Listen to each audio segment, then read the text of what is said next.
Good morning, Shannon. I already hit go live just to let you know. In case we start talking trash about Clint Proctor or something. Let's see.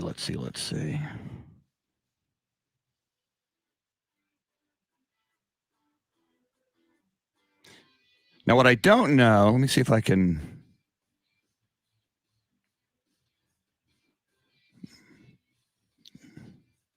Okay. Now I get it.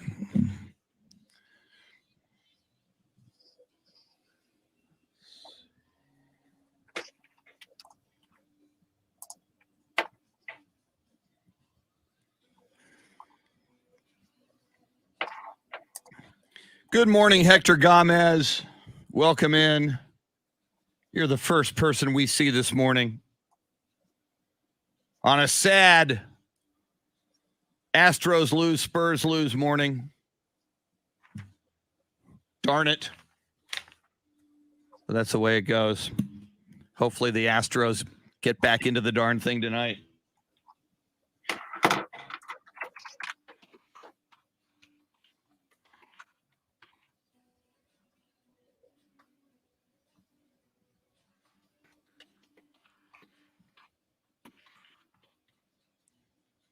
Luisa Alanis, good morning. Fonzie J. Rodriguez, good morning. Lakers all day. Fonzie, that was a hell of a fight the Spurs put up last night, man. I'm just saying. Yeah, Dodgers all day too, huh, Fonzie?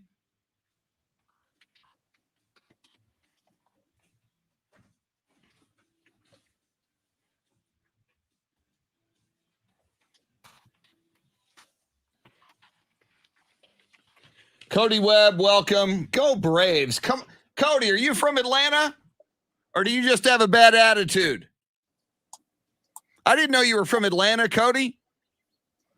Now, I heard there were a lot of Laker fans at the AT&T Center last night. Made the trip all the way from L.A. Ralph Balderas, good morning. Yeah, a front moving in, Hector Gomez. Hector says lots of rain, a gloomy Wednesday.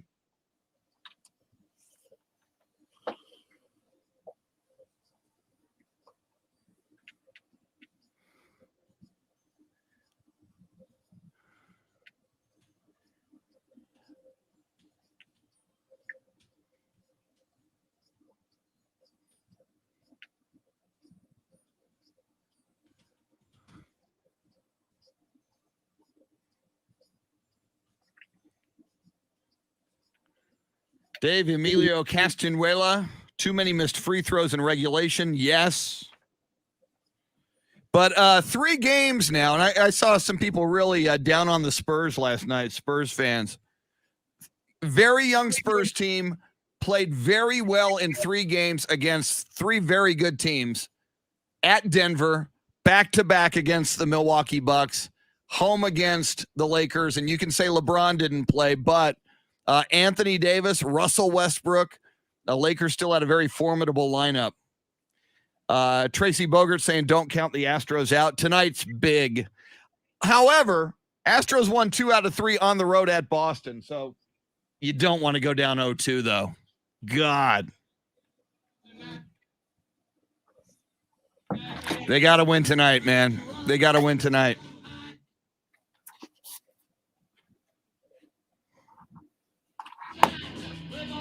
Yeah, Devin Vassell's the real deal. Now, Chris Duel. On a wet, dreary, gloomy, depressing Wednesday morning, on a morning after the Astros lose game 1 of the World Series. Thank you, Dave Ayler, for that Price is Right punctuation. And the Spurs lose in overtime to the Lakers. Although, and we'll get into that too. I'm not. I saw people last night during Spurs React that were so down on the Spurs, some Spurs fans, and I'm relatively upbeat after 3 straight. I've never been this upbeat after 3 straight Spurs losses ever. Welcome in. It's the Chris Duel Show with Shannon, Salty, Sweeney. Shannon, it's going to be a bumpy ride this Wednesday. Hopefully, before the night is over, the Astros will right the ship and even this series at 1-1. But for the moment, it is a dreary Wednesday morning as a front moves through, and temperatures I saw from a meteorologist online, temperatures dropping 10 to 15 degrees across Central and South Texas this morning. Yeah, and I would imagine it has a lot to do with the wind and rain that I don't know if you're getting it yet, but we are, yeah. I was having my normal morning, everything was dry, and then all of a sudden, windstorm, power outage, massive rain, still raining at this moment. Power's back on though. We didn't have a power outage, but when I got here to work this morning, it was fine. It was dry, but I did see all these alerts saying, "Hey, man, there's weather coming." But now I looked out the window right before we went on the air. Heavy rain, wind, and temperatures falling as we speak. A crazy morning. I mean, like you, I woke up and my phone had these alerts on it about weather, and I go outside with my dog, and I'm like, it's super dry. Yeah, I'm crickets. not feeling like anything's gonna happen, and then 30 minutes later, I was afraid out. With the power outage, I was like, I'm not gonna be able to get out of my garage. I'm not gonna be able to get out of my gate of my community. What am I gonna do? And luckily, it was a quickly resolved power outage. But I don't know about you, but whenever there's a power outage, it seems like there's one, and then that one turns into 5 throughout the day. So I'm not looking forward to the rest of my Wednesday. And again, I think it's just Mother Nature and the baseball gods reacting to the Astros loss. I think the planet is sad, even though there's many, many Astros haters out there that are gleeful this morning. And I just, it was, gosh, from the get-go last night, Shannon, the first dude at bat. And by the way, that was a baseball record last night. The first time ever that a first batter at bat with the first at bat in the World Series hit a home run. That was pretty amazing. So, well, good for them or whatever. Jorge Soler is the first player ever to hit a leadoff home run in the top of the first inning in Game 1 of the World Series. That blows my mind, Shannon. There's been a gazillion World Series played. World Series have gone on forever and ever and ever, well over 100 years. And that never happened before last night, which scares me because some people are saying the Atlanta Braves are a team of destiny when your leadoff hitter does something that no other player in the history of the World Series ever did before. And he's a guy who's not a household name, Jorge Soler.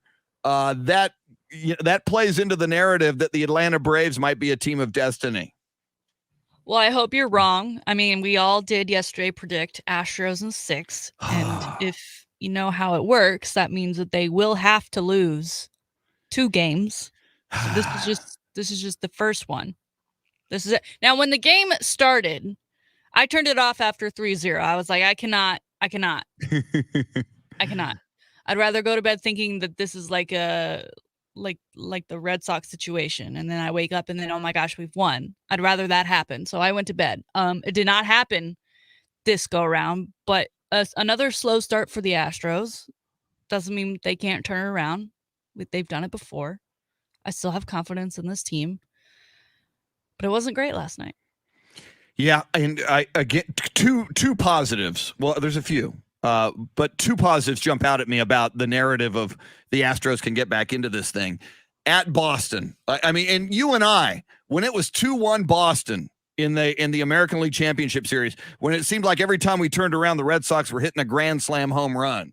And you and I, and it was the most pessimistic I've ever been when my team is down 2-1 in a series, whether it's Spurs in a best of 7 or Astros in a best of 7. And it just looked like there was no hope. And then the Astros bats came alive and the Astros pitching kicked in and the Astros were on a tear and never looked back in the ALCS, and the Boston Red Sox never recovered. So it is a game of ebb and flow and streaks. And then, as I recall, and I'll have to go back and look it up, but when the Astros won the World Series in 2017, they weren't that good at home at Minute Maid Park. I know the one game I went to, Astros-Dodgers in the World Series in 2017, they lost that one at Minute Maid Park, and they had to win that one on the road in Game 7. So this is an Astros team that historically and this season, this bunch of guys won 2 in a row and 2 out of 3 at Fenway Park against the Red Sox. So there is hope. But Shannon, if they fall down 0-2 tonight, I'm going to be gripping. I'm going to be freaking out just a bit if they fall down 0-2 tonight, because you can come back from 1-0, you start making it, and if you go 0-2, then you're on the precipice of going down 0-3. And only one team ever came back from that, and those were the darn Red Sox against the Yankees back in the early 2000s. You know, to play into the haters' hands, listen, this was game 1. So after this, the Astros will take all of their cameras down from Minute Maid, all of their spy equipment, and they'll reset. They'll come out tonight swinging, because now they know all the signs. They know everything. They are going to be so much better prepared for game 2 after seeing game 1. I hope you're right. Well, I'm going to do something I haven't done lately, because I'm just, I'm a bad guy. I'm not a good host of the party. You're gonna do it. I'm going to bring in Dave Ayler, because you see him on the screen. Your soundscape stylist, Dave Ayler, wearing his, I haven't seen him in this before, his iHeartMedia company t-shirt. Dave Ayler, man, you're looking good. I'm towing the company line. This was the free one we got for Christmas or whatever. I never got that one. You never got it? No. Yeah. Mine's a long sleeve. You got one of those, Shannon? I never got that. I got a hoodie. Wait. Is that the Christmas one or the thing for working through pandemic? Here's some leftover merch from festivals past. It was that one. It was okay, the yeah. one. I got a gray long sleeve, and it has a little iHeart logo on the front, and it says "Crew" on the back. I got nothing for working through the pandemic. Yeah, you had to click on the link that made it look like it was a phishing scam. Wow. It was a risk. I never saw that. I got t-shirts. Yeah. You missed out on free t-shirt. Well, and you could have had the 2014 iHeartRadio Music Festival lineup on your back. Well, and what you and I, Shannon and Dave, while a number of iHeartMedia employees throughout the pandemic and even today work from home. They've got home studios. They've got Zoom. It's a cushy gig, and God love them. I mean, it's a great gig if you can get it. But we haven't been able to get it yet, and I didn't get a t-shirt, but oh well. Yeah, a lot of the perks of working radio, half the time, I haven't been fed by this job in over 2 years, and was a huge perk. Rough. That's been gone. We've had free food coming in occasionally. Yeah, I saw some donuts the other day, and what? there were some donuts in the snack room. I don't know where those came from. And I want to give her a shout out again. About 2 weeks ago, Marnie Kidwell, the mom of the late great Paul Kidwell, who left us suddenly last year and is no longer with us. His mom just brought cookies for us about 2 weeks ago, which was one of the sweetest gestures I have seen. And those were delicious. Oh too. God, yes, they were so good. And I was getting ready to go to the doctor, or else I would have ate the whole bag. As you should. All right, we're coming up on 6:20. And we do this throughout the day, all day long and into the night at the 20s, the Grand in Your Hand cash contest. And a quick preview in the 8 o'clock hour, we're also giving away Ron White comedy tickets to his show at the Majestic Theater in February. But right now, it's a shot at $1,000. We give you a keyword. You get that keyword and you text it where we tell you to text it, and you're in. You got a shot at $1,000. Here it goes. Chance to win $1,000. Text the nationwide keyword PAY to 200-200. You'll get a confirmation text and info. Standard data and message rates apply in this nationwide contest. That's PAY to 200-200. PAY And the Atlanta Braves are going to pay tonight, I hope. Now, we did, and again, I don't root for any injuries unless it's Joe Kelly of the Dodgers or Kawhi Leonard of the Clippers, and I really don't root for injuries. As petty as I am, thank you, Kawhi, as petty as I am, I swear to God, I do root for misfortune. I want Joe Kelly of the Dodgers and Kawhi Leonard of the Clippers to really suck at on the court and on the field. But I don't pull for injuries. But Shannon, Charlie Morton, who was on the mound, and I described him yesterday on the show as the ghost of Astros World Series past because, and I forgot about this, when the Astros won the World Series in 2017, this was pointed out on the telecast last night, it was Charlie Morton who was the pitcher, and that made him another first in a World Series. He was the first ever pitcher to be a winning pitcher on the mound for a team in the World Series, the Astros, and then face that team in a game one in a subsequent future World Series, which he did. But he gets injured last night, I believe, a fibula, kind of a freak little accident after he made a pitch last night in the third inning. So their game one dude, who I'm sure the Atlanta Braves had planned on using later in the series, one of their aces, Charlie Morton, gone for the series. So that could be a factor. And, we're without Lance McCullers Jr., so I don't shed any tears for the Atlanta Braves here. No. And definitely we're talking to Scott Mandziara today, and I need to ask him about strange baseball injuries, because that has to be one of, when you say, oh, this guy broke his leg playing baseball, you're like, okay, sliding to a base, he was running, maybe he pulled something, and then in the fall, no, he was pitching. Yeah. Wait, what? Did he throw it? The batter hit the ball, line drive, knocks him in the leg? No, just normal, the act of pitching. It looked uncomfortable. I can't believe he broke his leg. I can understand a torn muscle, but not the best way to go. And after 16 pitches. Wow. But at least he got to be there, Yes. Again, for a minute. Very hot minute. Yeah. And if they win the darn thing, God forbid, he'll get his ring and he'll say, hey, man, I threw 16 pitches. I did it. I was part of this. We're talking about first, and I don't know if this is a first, but there is a father-son affair going on in this World Series, because the Braves manager is Brian Snitker, and his son is an Astros hitting coach. Oh my God, I didn't know that. They're on opposite sides of the diamond. That's father son. It's one thing for like brother. We've seen that, right? And Super Bowls and whatnot, but father son. I think the father wins either way. I think the son only wins if the Astros win. Does that make sense? Yes. And, a son, really wants to show up dad, I would think, in a situation like that.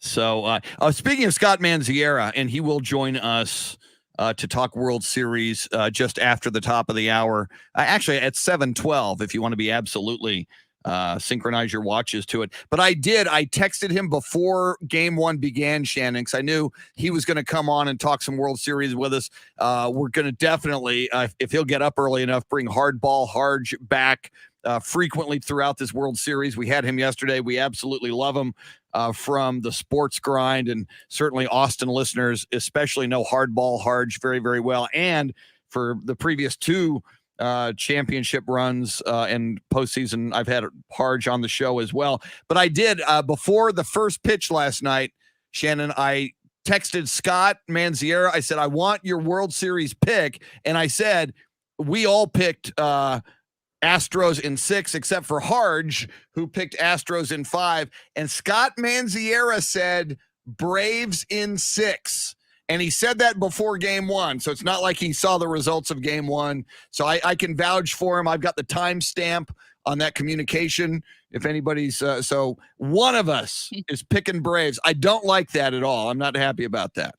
Like Harge changing from 6 to 5 to be different. I feel like maybe that's where Scott went to. Yes, because I told him what everybody else said before he made his pick. So he might have been saying, well, hey, if I get this right, I look real good. There you go. So, all right. So Scott Mandziara going to join us at 7:12 this morning, 8 o'clock hour. Spurs, man, they go to overtime against the Los Angeles Lakers. In fact, the Spurs led 110-107 with just over 2 minutes to play in regulation last night. Had their opportunities in regulation, actually had their opportunities in overtime, but they lose their third in a row against a really good team and in a game that they were in near the end, but they've lost 3 in a row. We'll talk about the Spurs and their overtime loss to the Lakers with the voice of the San Antonio Spurs, Bill Schoening.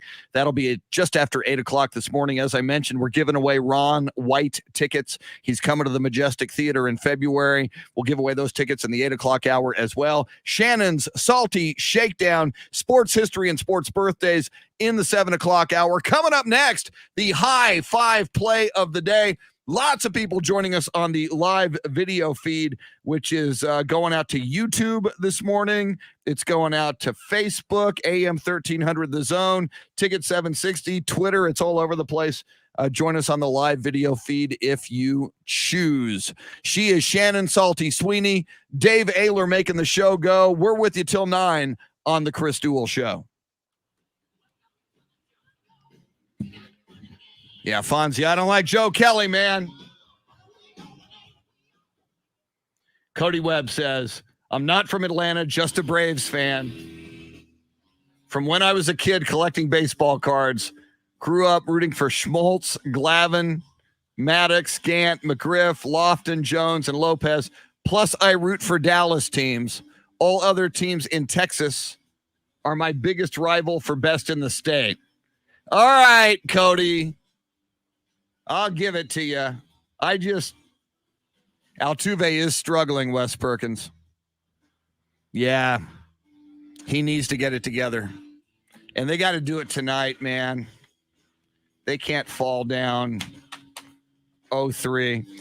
Now, Shannon has a sports grind avatar there. I don't know why that's doing that. But that's doing that for some reason. That's weird. Which is fine. We'll pimp the sports grind. Axel J. Miller, DeJounte Murray, and Devin Vassell missed 4 throws that could have made our night. Hashtag go Spurs go. We need a closer. Yeah, but Axel, and we had somebody last night on Spurs React on the live video feed saying, I have lost all hope for this season for the Spurs. And I was like, really? Have you been watching the same 4 games that I watched? They were in each of the last 3. Against very good competition. So there's that. Let me see if I'm going to go ahead and see if I do that. Okay.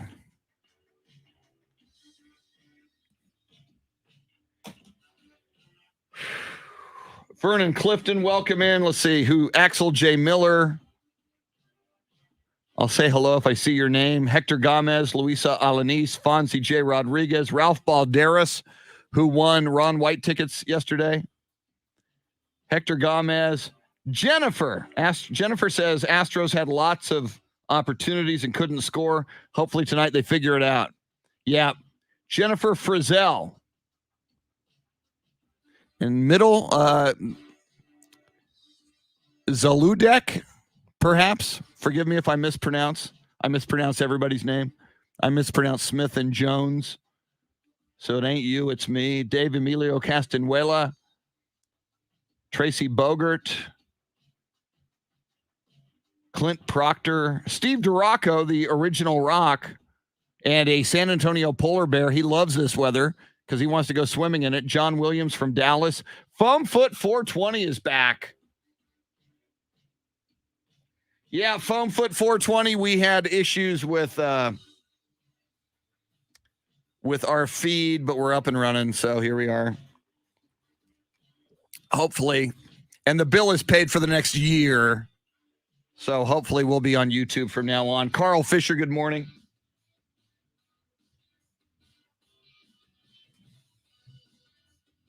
I may give you the mutilated, somebody mutilated this Bryn Forbes. They cut his arms off. So I did put an In Pop We Trust t-shirt on him.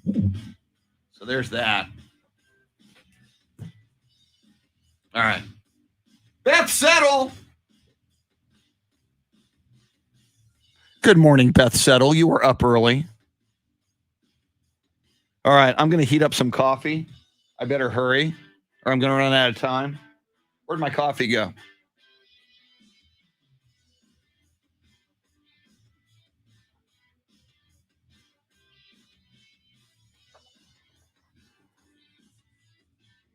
Foam foot, I hope you're right. Gosh, it's so concerning because, I mean, you start, the Braves have gotten real hot. Arguably, they're the hottest team in baseball. They knocked off the Astros, so they have no fear. Buenos dias, amigos. My fry arf. Okay. I'll be back in a sec. Woo! Woo! Woo!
Woo!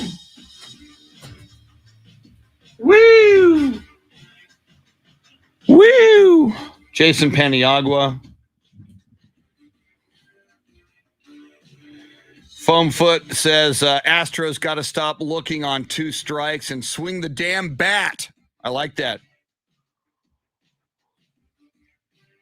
I got coffee. That's beautiful.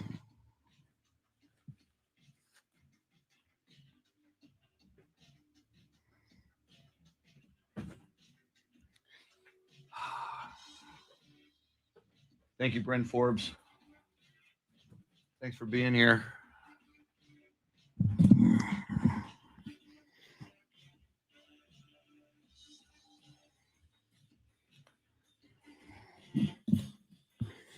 Yeah, Carl.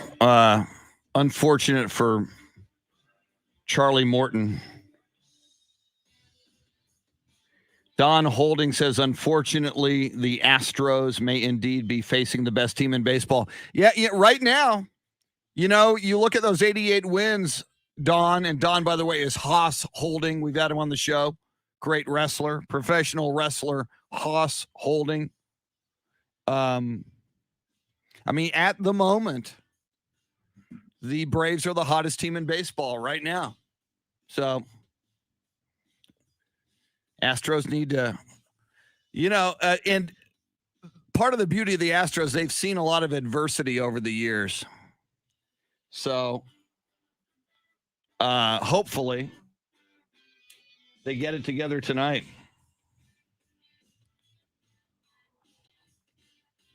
Thank you, Axel J. Miller. I love Dusty Baker. That's another reason. I love Dusty Baker.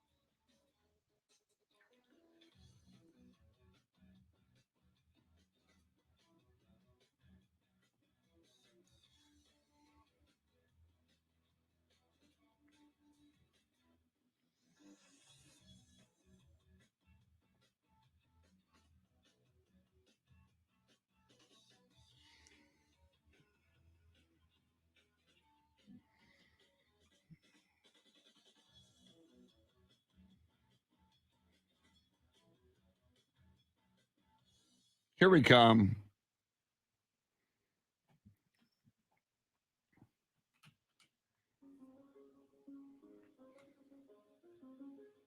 We're back. It's the Chris Duel Show with Shannon Salty Sweeney. Join in by dialing 1-800-707-9760.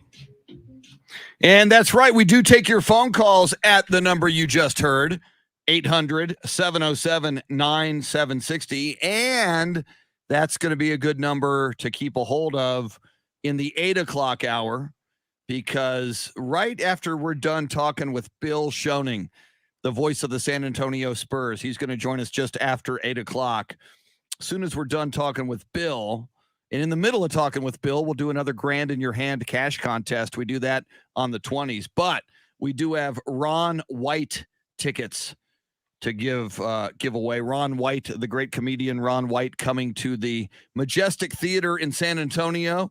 And whether you're in San Antonio or Austin or wherever you may be, if you won those tickets, it would be worth the commute, because that'll be a great show. And that is my favorite concert venue in San Antonio, the beautiful and historic Majestic Theater. It's like a palace in there. It's just tremendous. Chris Duel Show with Shannon Salty Sweeney.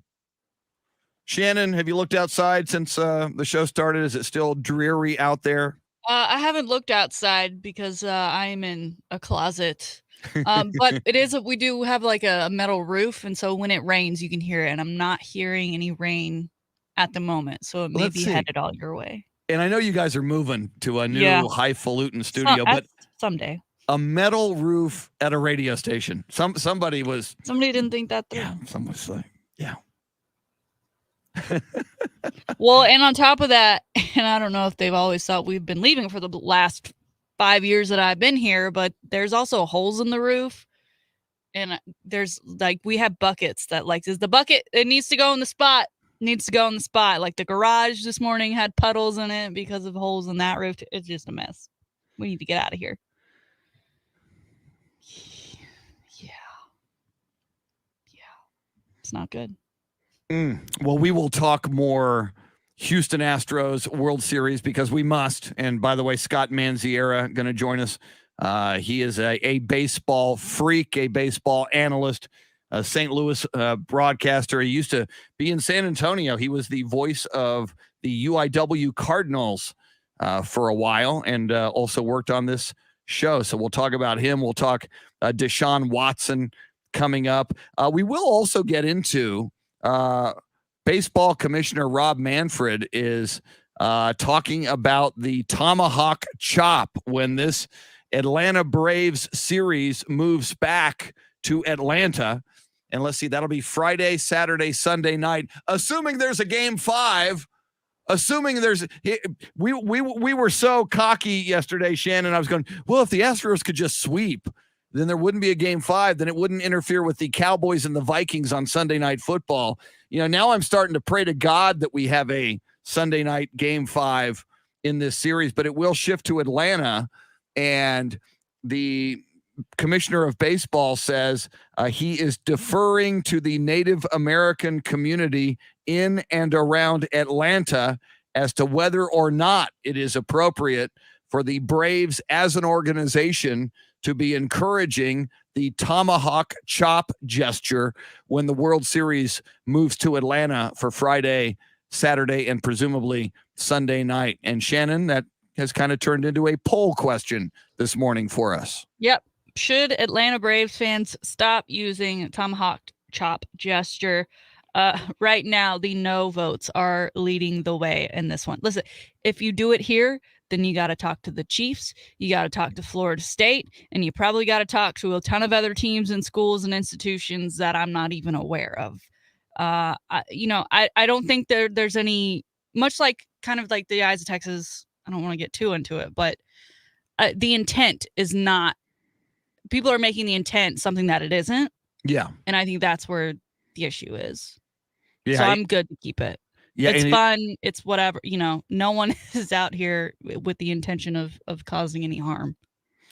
Yeah. And I tend to see it your way, and I tend to have that position, Shannon. But again, just like the Washington football team, if a significant number of Native Americans are offended by it, then I think as white people doing the tomahawk chop and those of us who have opinion, I think we need to listen to them and then decide. But at the same time, if there's a significant number of Native Americans who find it fun and find it a celebration, and unlike, and I know we're going to get to the high five play of the day in a sec, but unlike the nickname of the Washington football team, which on its surface, just the color of somebody's skin. If you named it the white skins, or the black skins, or the yellow skin, I mean, that's just, it's almost a no-brainer that the former name of the Washington football team was offensive.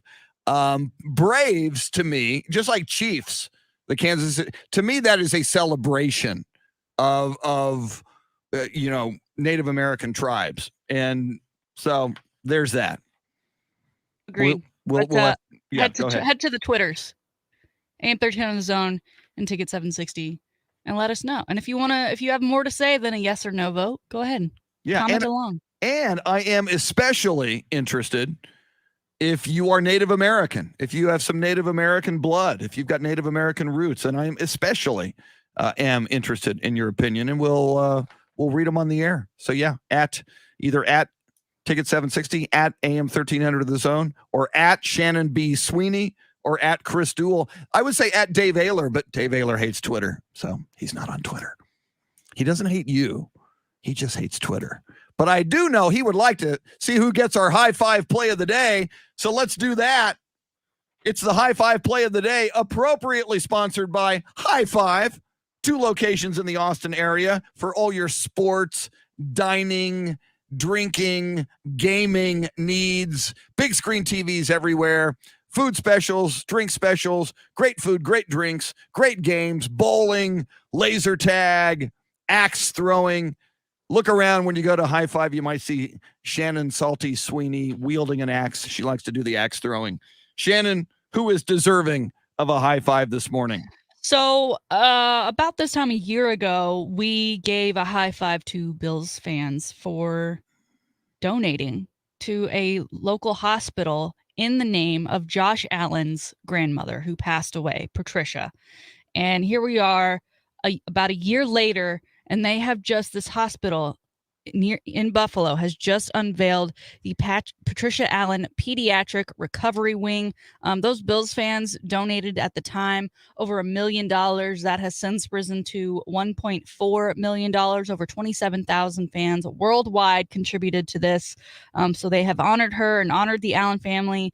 Josh and his family were there for the unveiling. And the wing also includes a Bills fan zone, which is a playroom along in that wing. I just think it's incredible. Again, that Bills fans did this for the quarterback and for the hospital at a time that I'm sure was very rough for the Allen family. And then now the hospital kind of returning the favor and the gesture and saying, all right, we're gonna name this wing of the hospital after Patricia. They also started the Patricia Allen Fund, at the hospital's foundation to benefit the critical care team and provide ongoing support for equipment, training, education, and programs. So together, Bills fans and this hospital are making things better for that Buffalo community. I just think it's fantastic. I do as well. And, we and you are kind of a closet or not so closeted Bills fan. Mitch Morse, the starting center for the Buffalo Bills, for people new to this show, grew up with Shannon as a neighborhood pal. They ran around playing sports and having fun together, and we've had Mitch on the show. But, it's one thing to be a fan of a team, and I'm a Cowboys fan. I'm a Spurs fan. I'm a Longhorns fan. I'm a USC fan. That's where I went to college. It's another one to step up in the name of and kind of use the power of all of your fellow fans to achieve a critical mass and do something worthwhile and something special and something that ultimately will help people. And certainly, this hospital wing, and a children's hospital at that,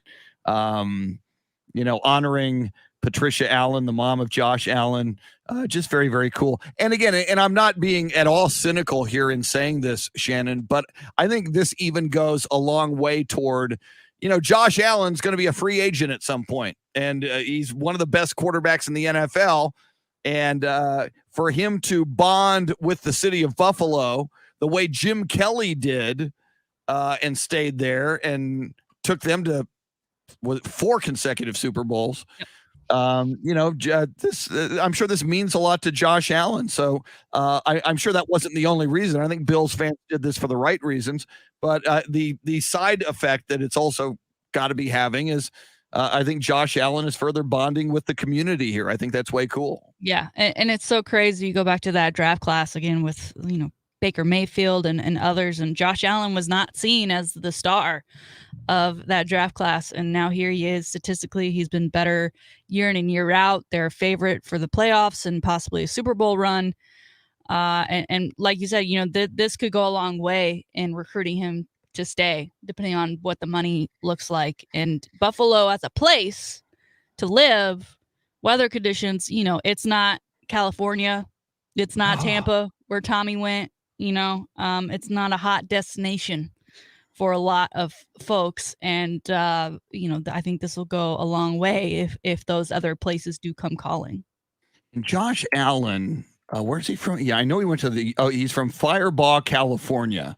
So he went to the University of Wyoming. Yep. But he's a California guy. And I mean, that's got to be some culture shock or at least some temperature.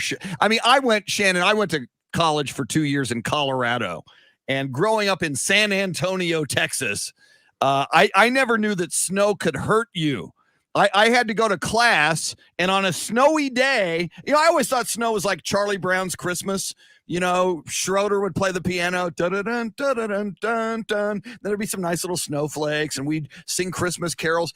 The wind would blow so hard, and then when I was at the Air Force Academy, so your freshman year, you got to march to class. You march to class as a freshman, and people scream at you all day, and the snow is blowing in my face and blowing in my eyes, and it is stinging the hell out of my face. Snow hurts. Snow can hurt you. And I said to myself then, unless the Soviets, and the Soviets were our big, adversary at the time, unless the Soviets take over and force me into slave labor in a gulag for the rest of my life, whenever I get the hell out of here, I am going to live in the Sun Belt. I'm going to live in Texas. I'm going to live in California or Florida. I will never, ever live in snow country again, and I haven't. So for Josh Allen, a California guy, to live in Buffalo, that takes some extra commitment to that community if you want to, especially as a multimillionaire and as a hot commodity quarterback in the NFL.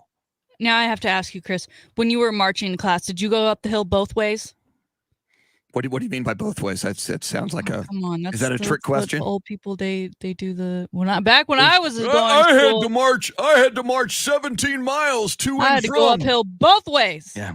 Well, and that was impossible. And here's the other thing. So you're marching. You got to march to class as a freshman. You're called a duelie.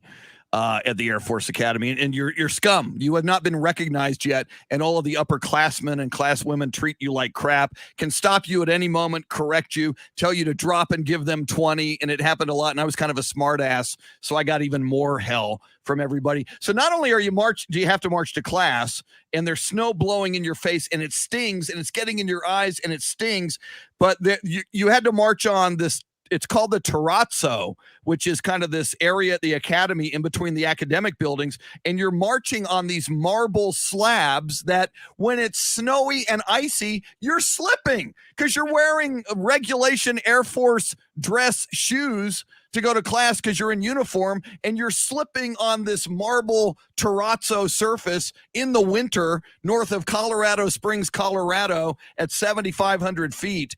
And the more you slip, the more hey, why aren't you marching straight? Dually, drop and give me 20. It's like, God.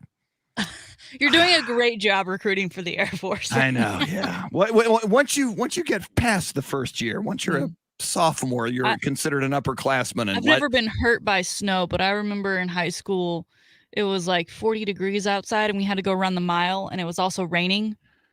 And that hurts, running in cold rain. Yes. It just hurt. I mean, I don't like running anyway, but then you added that. I was like, this is torture. We need to call the superintendent because this should not be allowed. No. And then like even today, Shannon, and you know me, I like sunshine, 75 or 80 degrees. I want to be by a pool with an ice cold adult beverage, and then I'm happy. Like even today now with this front that just moved into Austin, San Antonio, and across Texas, temperatures now in the 60s, dropping into the 50s. Oh, and by the way, low temperature in a couple of mornings is going to be like 48. Yeah. So I can't handle it getting below 60, much less 33 and snowy.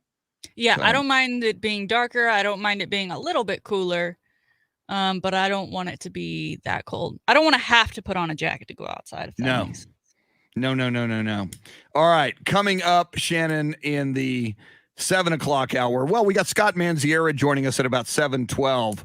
But this Deshaun Watson story, we'll get into it. I think trade deadline is November 2nd, correct? Mm-hmm. Yep. So Halloween is on Sunday because that's when the Cowboys play the Vikings on Sunday night. And I pray to God now there's a Game 5 of the World Series that night between the Astros and the Braves. I'm starting to get a little nervous.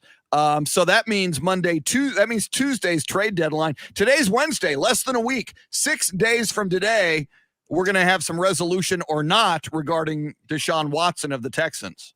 Yeah. And how interesting would it be if the resolution was that he's still on the Texans? I think at that point they have to then do something. Yeah. Right? Because he's just kind of there, taking up space and taking up a lot of money. As a not so closeted Texans fan, they're my second favorite team. I'm a Cowboys fan through and through, first and foremost. They got to get rid of him before they just need that cloud removed. Even if they barely get anything for him, they need to the Deshaun Watson era needs to end in Houston. Oh, and it got even worse. There was even more Cal McNair. We'll get into that as well. That Houston, their front office, that whole team just keeps stepping in it. So there's more ugliness coming out of Houston that we will talk about as well. She is Shannon Salty Sweeney. Dave Ayler making the show go. Coming up in the next segment, Scott Mandziara talks World Series with us, and another grand in your hand cash contest coming your way. Sports update at the top of the hour. It's the Chris Duel Show. Axel J. Miller, it's 41 degrees right now in Denver with a high of 58. Yeah, low of 38 today, says Axel.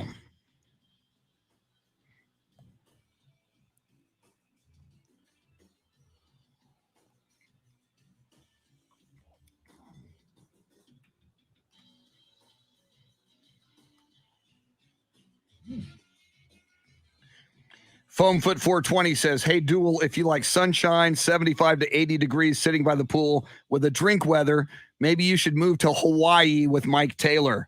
I've never been to Hawaii. It's on my list. I want to go to Hawaii. I've never been. I like San Antonio, though, a lot. And when I lived in Southern California, for about 12 years.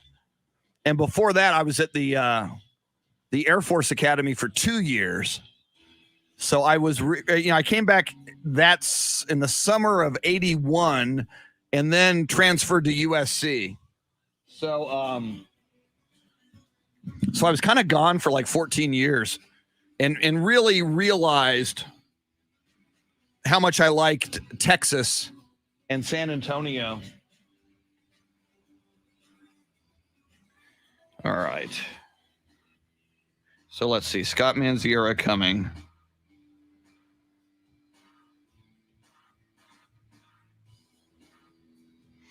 I'm going to get some more coffee.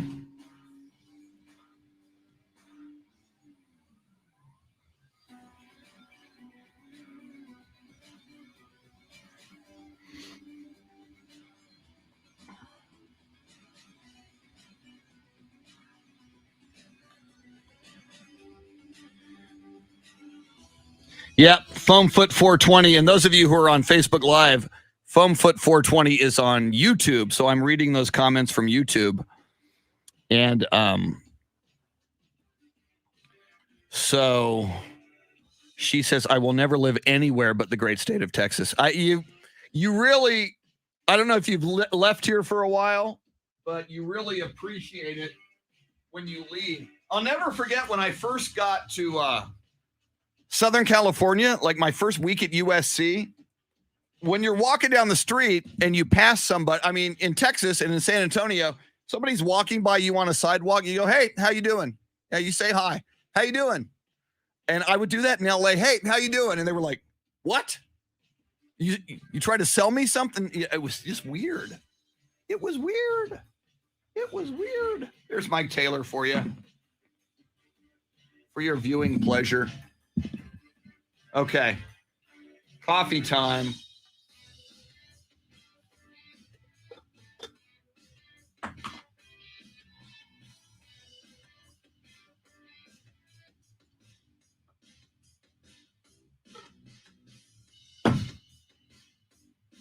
Back in a sec.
Thank you, Mike Taylor.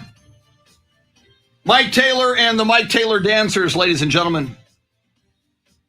You know him. You love him. You can't get enough of him. Mike Taylor. 4-7.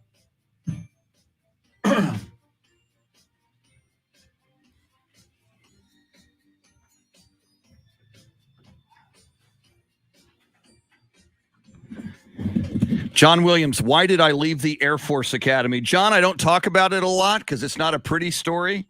My brother was killed in a plane crash, and there were some interesting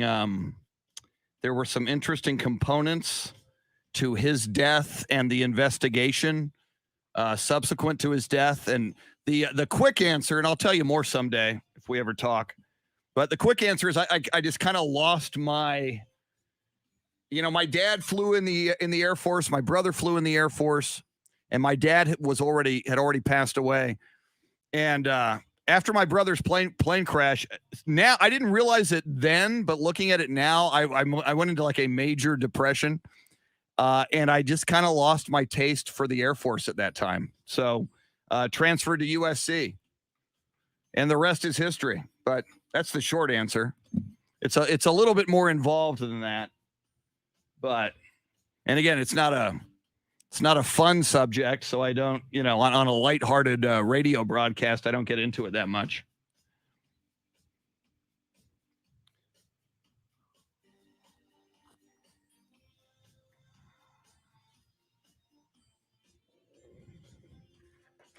Let's see. Scott Mandziara going to join us at 7:12, talk World Series. He's fairly objective. I can't be objective when it comes to the Houston Astros. So hopefully he will give us some hope, although he picked Braves in 6, which scares me. We need the Astros to win tonight. 0-2 is not where we want to be. Ooh, I didn't see this.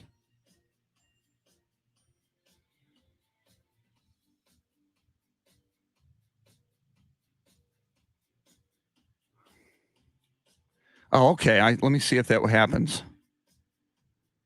How do I stop cam? Okay, there's that. No, I don't have a grind logo. That is weird.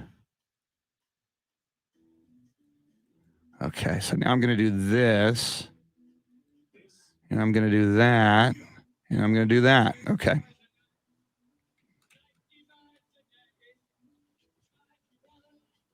Here we come.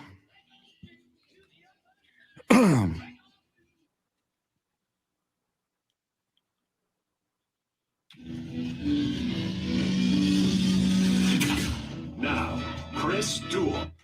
A dreary, wet, windy Wednesday. Temperatures dropping. A front moving through. Now, I'm no meteorologist, but I do believe that the reason the weather got dreary and the temperatures are falling is because the Houston Astros lost game 1 of the World Series last night. So the baseball gods are crying.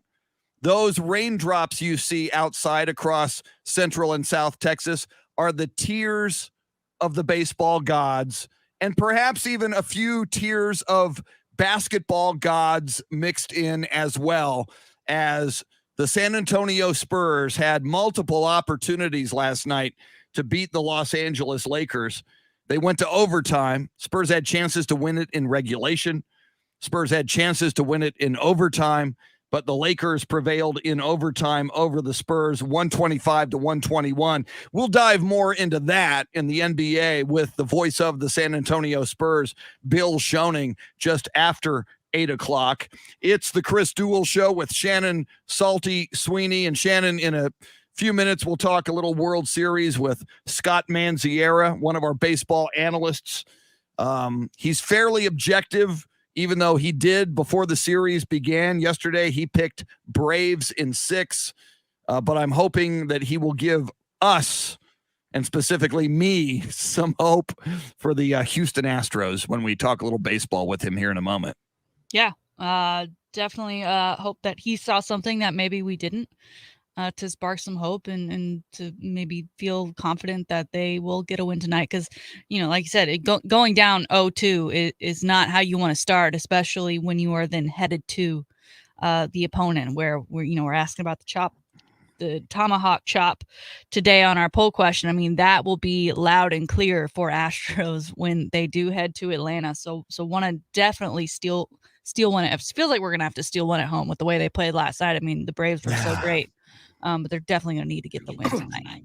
Now, and again, glass half full, the Astros, when they won the World Series in 2017, I know they won at least one game. They lost at least one game at Minute Maid Park because I was there for it when the Dodgers beat them once, and they had to win that series on the road in Game 7. And again, as I mentioned in the 6 o'clock hour in the previous series, the ALCS against the Boston Red Sox, the 3 games at Fenway, Astros won 2 in a row at Fenway and 2 out of the 3 games that were played in hostile territory at Fenway Park. So hopefully that works out. So, Shannon, we were talking about Deshaun Watson, and that NFL trade deadline is November 2nd, which is next Tuesday, which is 6 days from now. And we had heard Miami Dolphins, and we had heard that Deshaun Watson wants to go to the Miami Dolphins. But a development this week as well is Deshaun Watson is open to other teams getting in the mix. And it's interesting. The Carolina Panthers now, apparently Sam Darnold, who they really loved when they were 3-0, they're not loving Sam Darnold as much as they did the first 3 weeks of the season. Apparently, the Carolina Panthers might even be kicking the tires on Deshaun Watson a little bit before the trade deadline. That would be super interesting from the standpoint of Matt Rule is the coach of the Carolina Panthers. And of course, he was at Baylor, where he found plenty of success, got him the NFL gig. And he came in after Art Briles. And of course, Art Briles left due to a lot of issues. And a lot of those issues that his team members and players were having were relations with young females. And here we are with Deshaun Watson in a similar boat. And now he could be playing for Matt Rule, who had the job of coming in and cleaning up that Baylor program. I don't know that Matt Rule, I get the organization wanting, he's still talented. No one's taking away his football abilities, but that to me doesn't match Matt Rule and Deshaun Watson together. Although, as I hear you say that, and it's a great point, as I hear you say that, though, when Matt Rule came to Baylor as an institution and as a football program was slimed by that awful scandal. So in kind of the same way that Deshaun Watson is now slimed by, the 22 allegations that we're aware of. But yeah, you make a great point that I did not think about. Matt Rule having to change the culture and bring integrity and good behavior to the Baylor Bears. Does that make Deshaun Watson a fit for Matt Rule? A tremendous point. All right. It's the big story in the great state of Texas, and actually nationally. World Series game number 1 last night, sadly, goes to the Atlanta Braves 6-2. And as I mentioned to Shannon in the 6 o'clock hour, before the series began last night, before the first pitch at 7:09 p.m. at Minute Maid Park, I made sure that I texted Scott Mandziara, one of our baseball go-to guys, along with Mike Hardball Harge, to get his pick for the World Series, and he picked Braves in 6. And I must admit, when I saw that on my phone, I thought, oh, really, Scott Mandziara? I don't like that. And it's 1-0 Braves. Let's welcome him in. St. Louis broadcaster, former voice of UIW Athletics, and former contributor to this show. Worked in this building and on this show back when he was in San Antonio, but now from his native St. Louis, Missouri. Scott Mandziara, how you doing this morning? I am doing great, Chris. How are you doing this morning? How are you, Shannon? Doing good. Glad to have you back. I am not doing so good, Scott. I am a big Astros fan. You know that. I'm wearing my Astros gear. I was feeling so good going into this game against the Atlanta Braves. I picked Astros in 6. Mike Hardball Harge, who you know, former professional baseball player, came on this show yesterday and picked Astros in 5. And Mike Harge has forgotten more baseball than I will ever learn. So I thought I was feeling good. And from the get-go, and history made at the very beginning of the World Series, never before has the first batter in a Game 1 of a World Series hit a leadoff home run to start the series. But Jorge Soler of the Atlanta Braves did it last night. And to me, Scott, what worries me about that plays right into that narrative that maybe the Atlanta Braves are a team of destiny. How do you feel about what you witnessed last night? Well, that's exactly where I wanted to start. That's why I picked the Braves in 6. When they beat the Dodgers, it's kind of shell shocking. I mean, to beat a team that won as many games as the Dodgers did in the fashion that they did it too. Outside of the first couple of games, the last couple were just dominated by Atlanta. So I felt really good about the Braves. Pitching-wise, because the Astros don't have Lance McCullers, I was really worried if Atlanta was going to be able to keep up with the pitch, or if Houston was going to be able to keep up with the pitching. Here's my thing, though, Chris. There's definitely optimism out there for Houston fans, and let me tell you why. One, that Charlie Morton injury yesterday, where he broke his leg and he's out for the rest of the series, that is huge. The reason I picked the Braves, like I said, was pitching, because the Astros don't have McCullers. Now the Braves don't have Morton. That evens it out for me. Okay, and then you go back to 2017. Astros lost Game 1 of that World Series. What happened? They ended up winning the World Series against the Dodgers. So there's definitely optimism. I'm not completely sold in the Braves after last night, even though it's a 4-run game. A lot of things happened that can benefit the Astros, and if there's any team that's faced adversity, it's the Houston Astros. So I wouldn't be too concerned after just watching Game 1. It seems like there's a bit of a pattern here with the Astros so far this postseason of the bats they're really not hitting the ball well to start these series. Is that something you think they'll figure out as they play more and more games against this Braves team? Yeah, absolutely. And, with the Braves pitching staff too, after Morton, it is Max Fried, the guy that's going to pitch tonight, is an absolute stud. But after that, it's not very great for the Braves. They were a team that thought they were going to have Mike Soroka as their number 1 guy this year, and he's done. Didn't even pitch at all in the second half of the season. So I think the Astros are one of the best offenses in baseball, if not the best, especially in this series. They are way more firepower than the Atlanta Braves. They didn't get to show it last night, but they definitely have the advantage in the offense department. I would not be concerned with their offense going slow last night. I really felt like the Braves had to use a bullpen game, just like the Astros did, which they shouldn't have had to had Morton not broke his leg. So it's definitely, even when it comes down to that, I would not be panicking right now about the offense. Talking baseball and World Series in particular with Scott Mandziara. Scott, you talk about the Houston Astros hitting a guy who is in a slump, and his numbers throughout the postseason are not what we're used to seeing, is my favorite baseball player, Jose Altuve.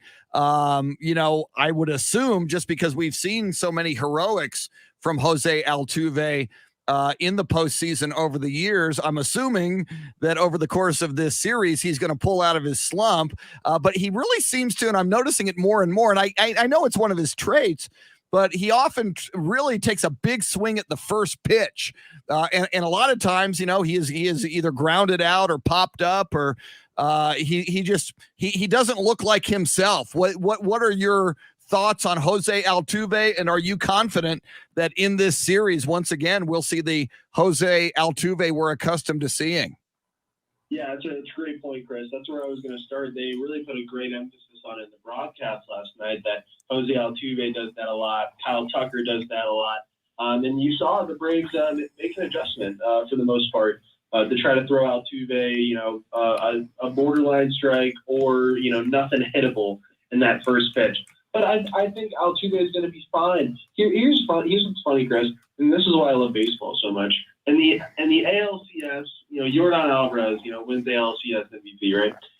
In the NLCS, Eddie Rosario wins NLCS MVP. Those are not the two best players in the team, right? those are the role guys. Well, I guess Yordan Alvarez much more going to be a superstar, but not a superstar yet compared to the rest of the guys in the Astros. But Rosario, much more of a role guy. These are the guys that help you win the World Series, right? If they become the superstar, that's why they're the team that advances. The Astros are having other guys in the team contribute. They're so deep offensively. I don't think Altuve not performing or performing the way that he has so far in this postseason is going to impact whether or not the Astros win the World Series or not. Do I think that he's going to turn it around? Absolutely. I feel like Altuve, one of the best hitters in the game, especially, with all the power he's got at 5'6", with a couple games left in the series, not setting off any alarms yet, but it is concerning to see 43 at bats and go 8 for 43. To wonder, what is going on.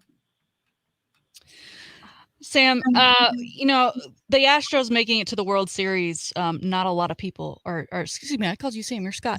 The Astros making it to the World Series, we're not happy. A lot of baseball fans are still very upset about 2017 and all of the cheating scandals. But I'm seeing this storyline now of fans of baseball who want to watch the World Series because it is the World Series, do have this pull to the Astros because of a guy like Dusty Baker. So in your opinion, what feeling do you think is stronger, the hate towards the Astros or the love for a guy like Dusty Baker and someone that they want to see win this championship? That is a fantastic question, Shannon. I love that. That's so tough.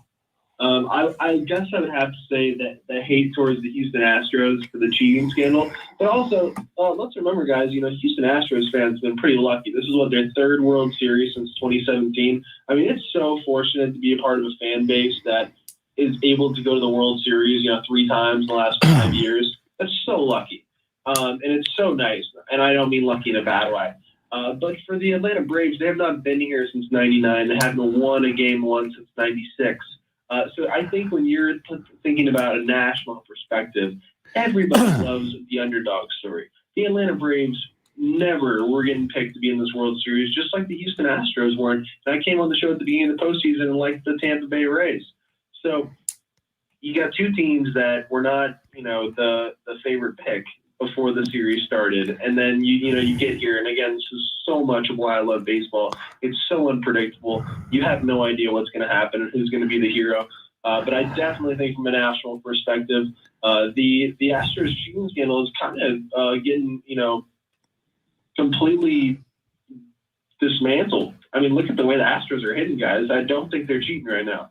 Well, yeah, and I've been saying it quite a bit. They are more scrutinized, obviously, the Astros this year and last year than ever before, than any other team in baseball, because so many people think they're cheaters. We're going to take a timeout for a sec. Right now, it is 7:20. It is the Grand in Your Hand cash contest. Somebody's going to win $1,000. It may as well be you. Here it comes. Now, your chance to win $1,000. Text the nationwide keyword Bill to 200-200. You'll get a confirmation text and info. Standard data and message rates apply in this nationwide contest. That's Bills to 200-200. Bill to 200-200. We do that all day long and into the night on the 20s. Your chance to win $1,000. Next chance coming up at 8:20, just under an hour from now. We're talking World Series and Houston Astros with Scott Mandziara, St. Louis broadcaster, spent some time in San Antonio as the voice of UIW Athletics, and he's an absolute baseball rain man, which is like why we love talking baseball with him. Now, you did mention, and you're absolutely right, Scott, that when the Astros won their World Series in 2017, they lost game 1 to the LA Dodgers 3-1, but they came back and won the next, 2 games to take a 2-1 lead in that series. If the Astros lose tonight, Scott, if they go down 0-2, I'm going to be very, very nervous, because you then start moving into the what if they go down 0-3 territory, and we know nobody comes back from 0-3 unless you're the Boston Red Sox against the New York Yankees early in the 2000s. How critical is this game tonight, Scott, for the Houston Astros, and what would their prospects be if they fell down 0-2 and then had to go on the road to Atlanta, where the series would shift for Friday, Saturday, and a Sunday game 5 if necessary? Yeah, this is absolutely a must-win tonight for the Astros. I don't like, completely shutting down a team if they go down 2-0, like you mentioned, but it's a must-win. You can't go down 2-0. You already lost home field advantage by losing game 1, but then you're going to face Atlanta in 3 games, again, in a town that hasn't hosted a World Series game in 22 years. I definitely would not want that situation for the Houston Astros right now. With the opportunity that they have, though, again, Max Fried going to be a really, really tough guy to face. But Jose Urquidy, these are 2 guys that we talked about last year, Chris. Jose Urquidy and Framber Valdez. They were like really, really good, and then somehow they got even better the next year. I mean, those were 2 guys that I loved. Normally, you probably weren't going to be accustomed to seeing. It was game 1 and game 2 starters still with McCullers. The way Greinke was pitching earlier, Justin Verlander not anywhere to be found anymore here with the Astros too.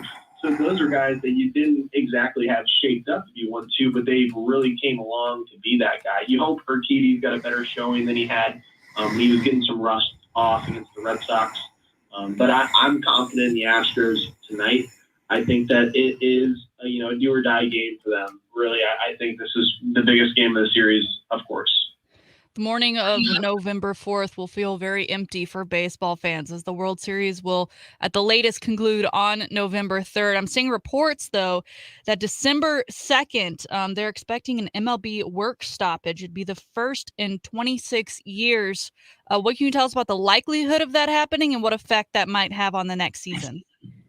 Don't do that to me, Shannon, right now. That is going to make me so upset, and baseball fans across the entire nation. But I will tell you what I think is there's most likely going to be a work stoppage on that day. I do think that we are going to, unfortunately, get to that point after, going through the time where, there was like a 40 or 60 game season with COVID where they couldn't get anything figured out, in a time where everybody needed to help each other and be there for each other. The MLB and the MLBPA still could not get something figured out. That was such an embarrassing time for baseball. And those talks right there didn't just go away in the last year or 2. So unfortunately, I do think we're going to get to a work stoppage. I don't think we're not going to play a 2022 season, though. It is going to mean a slow free agent market, which could benefit the Astros. Carlos Correa, of course, going to be a free agent. With having that work stoppage and not having a full offseason to negotiate with other teams to find that better contract, the longer that draws out, I think the better chance the Astros have of re-signing Carlos Correa. Ooh, I like that. That's a nice little factor. I just pray to God, Scott, Correa doesn't sign with the Yankees. I'm gonna throw up in my mouth if Carlos Correa signs with the Yankees. Finally, as we talk baseball with Scott Mandziara, Scott, it is becoming a big story. I see it leading on a lot of sports websites this morning. When this series shifts back to Atlanta, Friday night, Saturday night, Sunday night, if necessary, for Game 5. As we know, Atlanta Braves fans do the tomahawk chop. It's our poll question today, but Major League Baseball Commissioner Rob Manfred says he is deferring to the Native American community in the Atlanta area as to whether or not it is appropriate for the Braves to encourage the tomahawk chop gesture at the World Series for games 3, 4, and possibly 5. Your thoughts on this? Is this something that those fans should do? And is there any way you can stop them if they really want to do it? Well, your first question, I don't think there is any way you can stop them if they start doing them. The second thing is Rob Manfred messed us up bad. Shocker, right? How do you lead the MLB and then defer something with that importance and that magnitude and the biggest stage of the World Series to just, kind of basically sweep it under the rug? That's basically how I took Rob Manfred saying that, because I don't think that the group that he's deferring to has the kind of star power to get the word out of how they feel if they don't want it. And if they do want it, I don't think they're going to be able to get it out either. So I think it's going to be one of those stories that has no conclusion. We are going to see Atlanta Braves fans do it in Game 3. Remember this, Chris, the All-Star game was supposed to be in Atlanta. And guess what? They moved it to Colorado. This is not a new story for the city of Atlanta, for Braves fans, for what goes on in the state of Georgia. So this is not a complete surprise, but the MLB took the All-Star game out of there. I think Braves fans are going to do whatever the heck they want. I think it's really unfortunate. I hope that they don't do that. I was doing a lot of reading on it when it became a big story the last couple of days. I mean, it's just sad. I don't understand why Manfred can't be the commissioner, can't come out and say exactly what he thinks should happen rather than just completely dodging the question and moving on. Scott Mandziara, a great follow on Twitter at SManziara2. If you don't know how to spell Mandziara, go to the Ticket 760 or AM 1300 The Zone Twitter page, and we've got links there to Scott Mandziara's website. I highly recommend his Twitter site, that is. I highly recommend following him. Scott, great stuff. I hope this series goes long now, because if it goes short, that's bad for the Astros down 0-1. Thanks for taking the time, man. We appreciate it. Yeah, absolutely, Chris. Thank you, Shannon. Thank you, Chris. I will talk to you guys soon. All right, Scott Mandziara. As we roll forward, Shannon's salty shakedown for a wet Wednesday, a wet and blustery, and I would say dreary Wednesday, especially after the Astros lost. Sports history, sports birthdays, and more. Don't forget the voice of the San Antonio Spurs, Bill Schoening, just after 8 o'clock. We'll talk about the Spurs' overtime loss last night to the LA Lakers. Ron White ticket giveaway before 8:30 as well. Don't go anywhere. You're listening to the Chris Duel Show.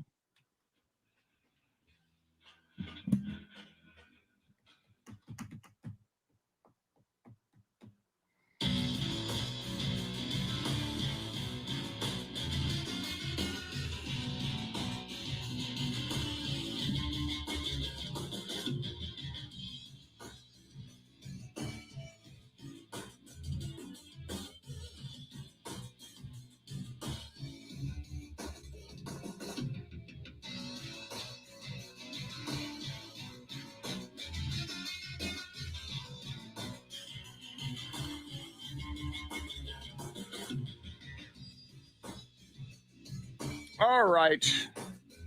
Let me see something real quick.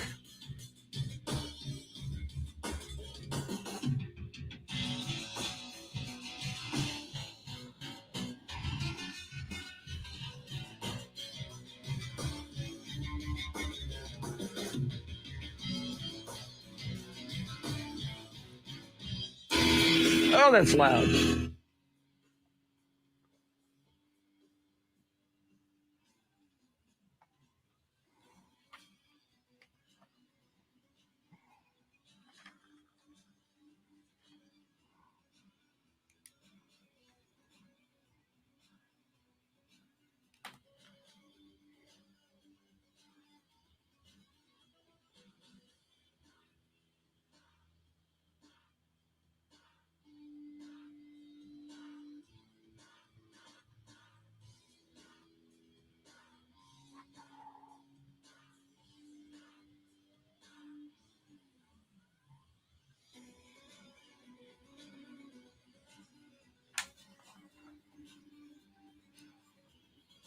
Travis with that Brian Regan skit. Travis, I'll have to check that out.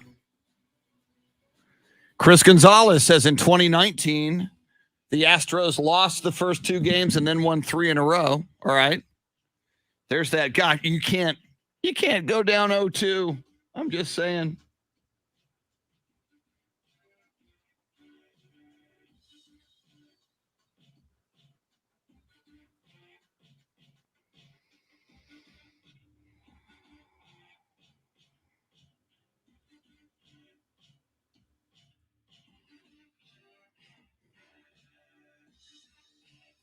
Travis has a grievance, has a Spurs grievance.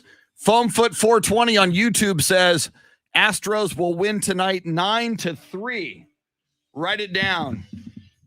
I hope you're right. I'll be back in a sec. Gonna grab some more coffee and ice for my iced tea.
All right, let's see here.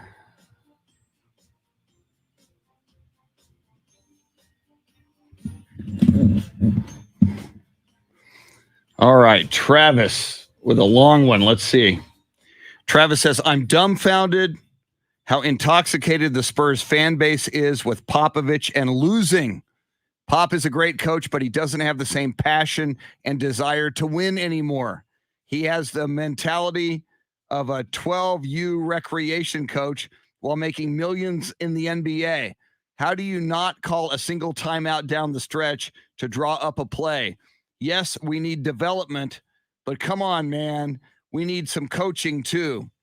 Travis, and I know a lot of people do share your position, but I have a hard time questioning Greg Popovich. I mean, there was a reason why he was the U.S. Olympic head coach, because the powers that be, including Jerry Colangelo, recognize his coaching prowess.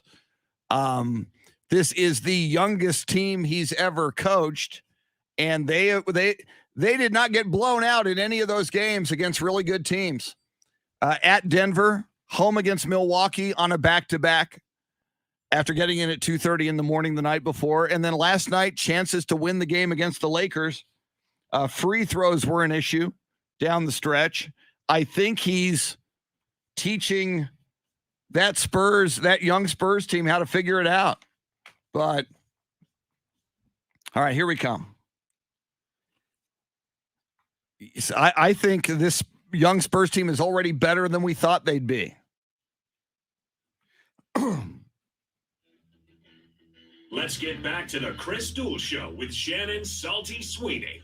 Find Chris and Salty on Twitter at Chris Duel and at Shannon B. Sweeney. Welcome in. It is the Chris Duel Show with Shannon Salty Sweeney. Lots and lots going on. Having a conversation with Travis off the air. Part of the fun of the live video feed is during the commercial breaks. We talk to those who are joining us on the live video feed. Lots of ways you can get there.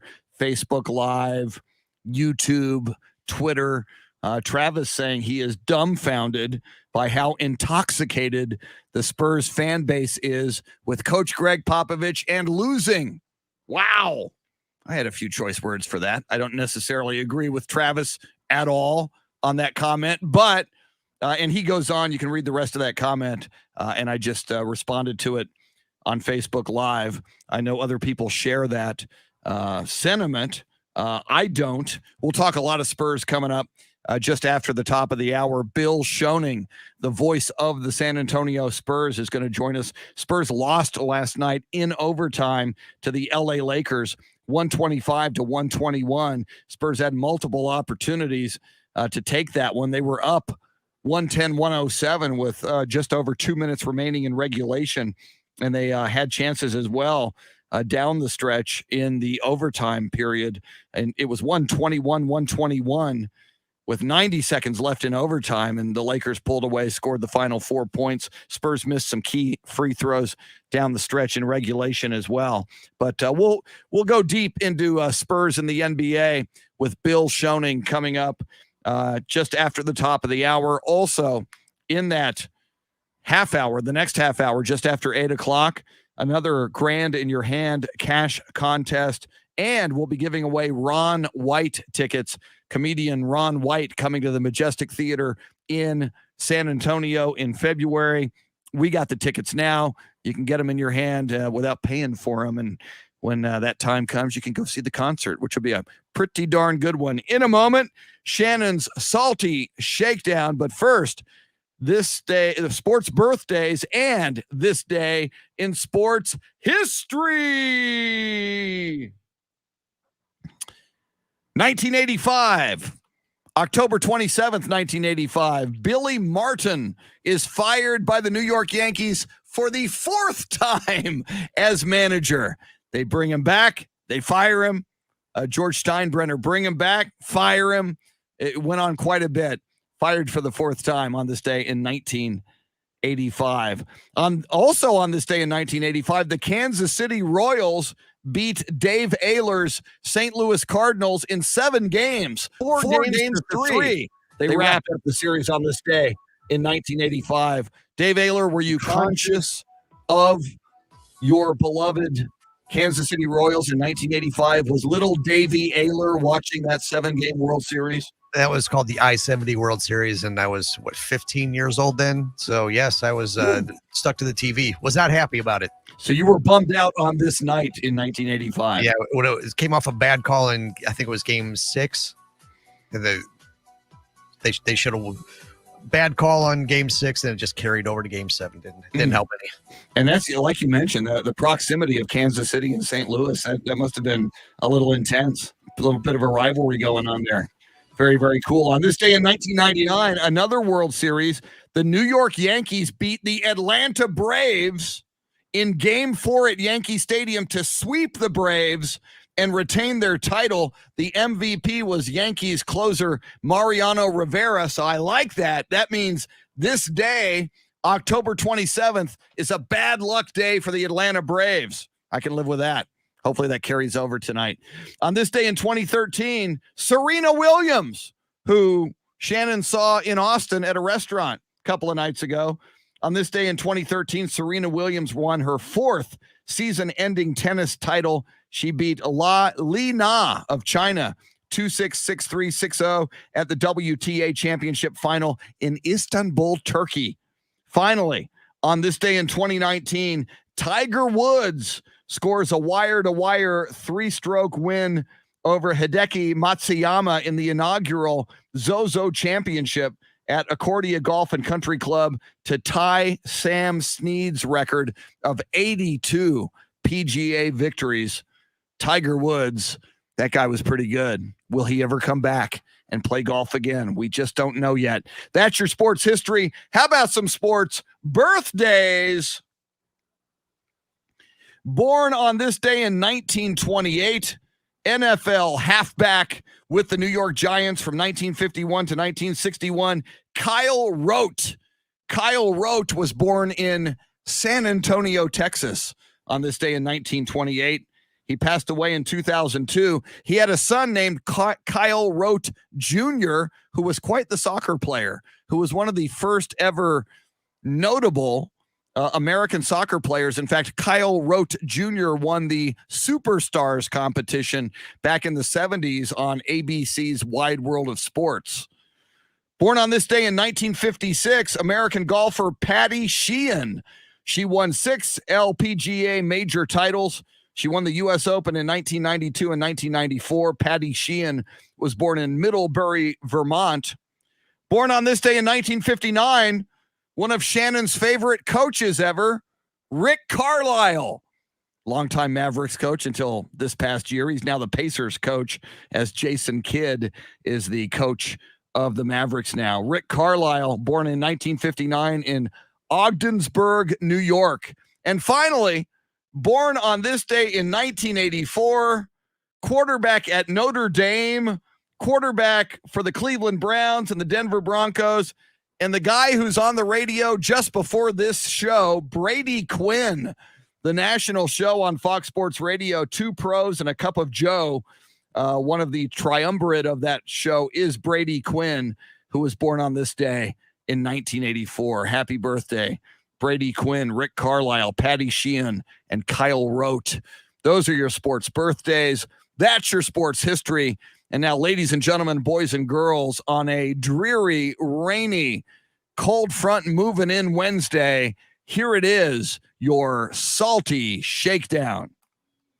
We talked a lot yesterday about Texas Tech firing Matt Wells in the middle of the season, which means we can just add Texas Tech to the rumor mill, to coaches already tied to some other gigs. Of course, UTSA coach Jeff Traylor being rumored, as well as Sonny Dykes of SMU as front runners for this Texas Tech position. But other big-time schools, USC, Chris's alma mater, and LSU still looking for their new head coaches. LSU still riding out with Ed Orgeron for the rest of the season. And James Franklin has been a front runner for both programs. And listen, it's just part of the job, right? You're good at what you do. these type of openings come up, the questions start coming. And of course, a coach can't sit there and say, yeah, I'm actually leaving next week. This will be my final press conference.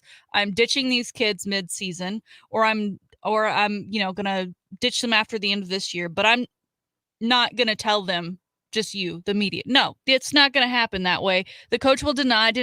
We saw it with Matt Rule. He did it throughout the college football playoff, and then he jumped on a plane and went to North Carolina.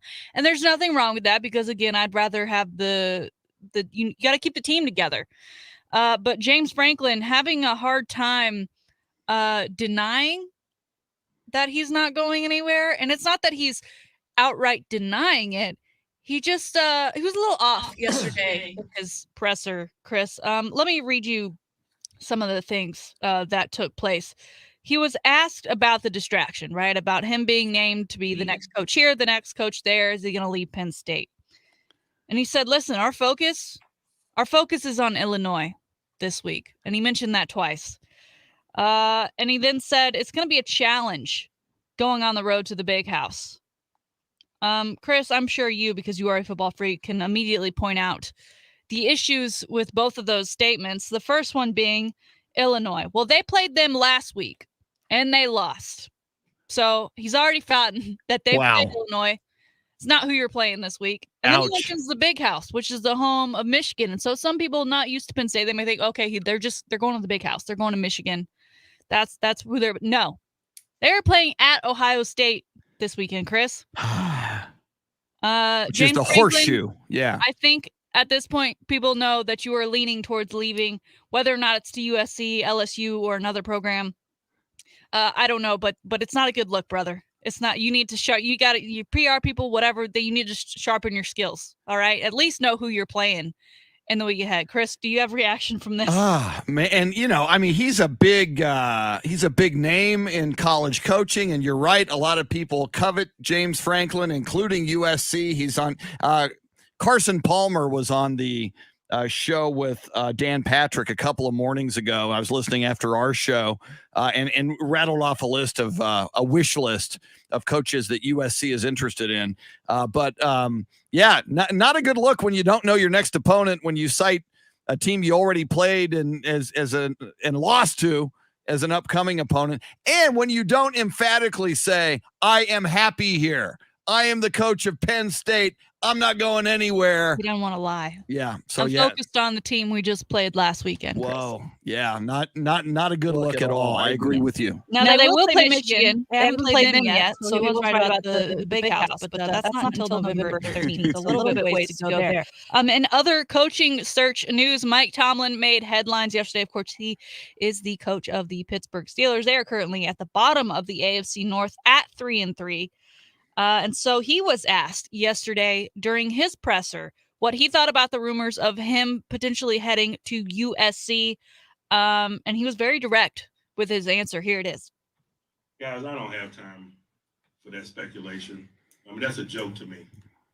I got one of the best jobs in all of professional sport. Why would I have any interest in coaching college football? That'll be the last time that I address it. And not only today, but moving forward. Never say never, but never.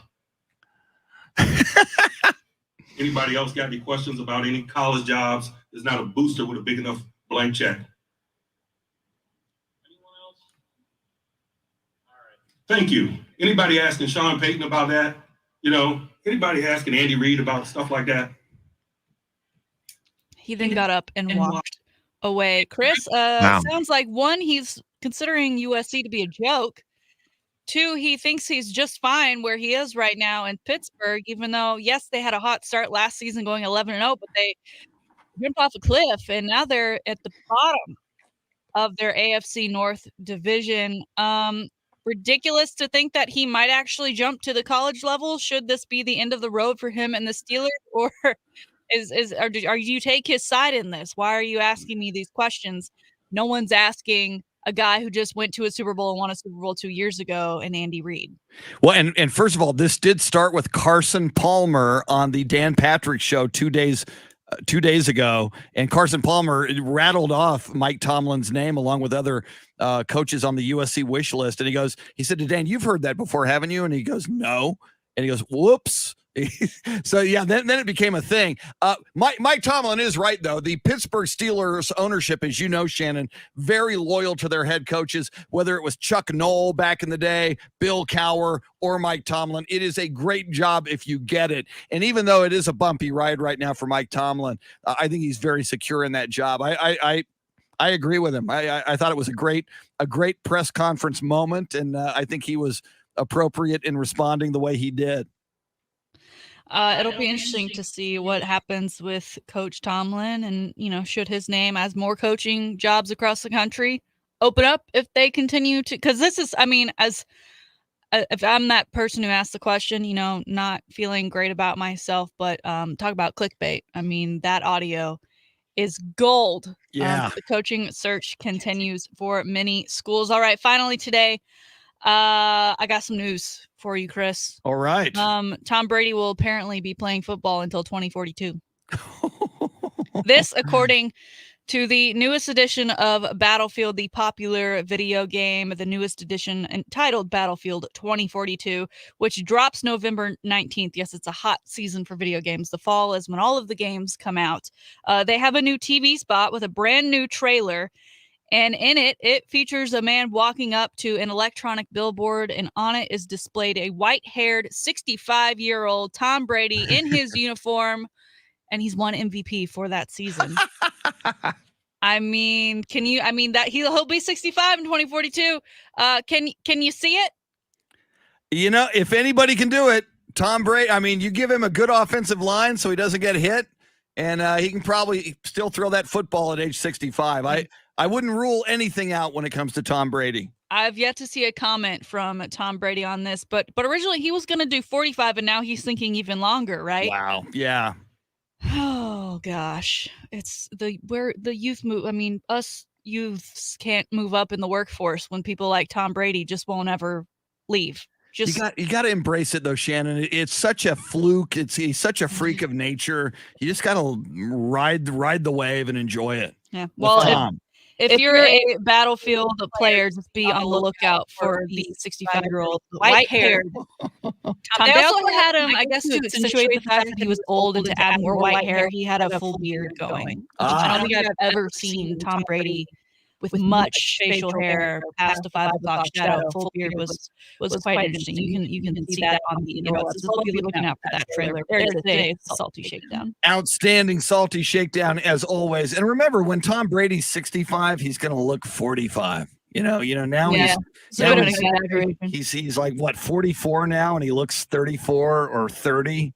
So he's got a Benjamin Button thing going on. You also have to remember that EA Electronic Arts makes the Battlefield game, which also makes Madden. Yeah, they have the rights too. So they already have his likeness ready.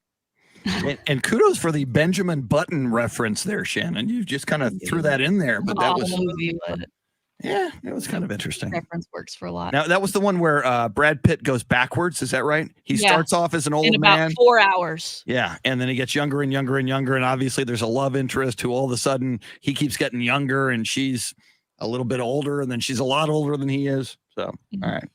Benjamin Button reference, our first ever on the show. I like it.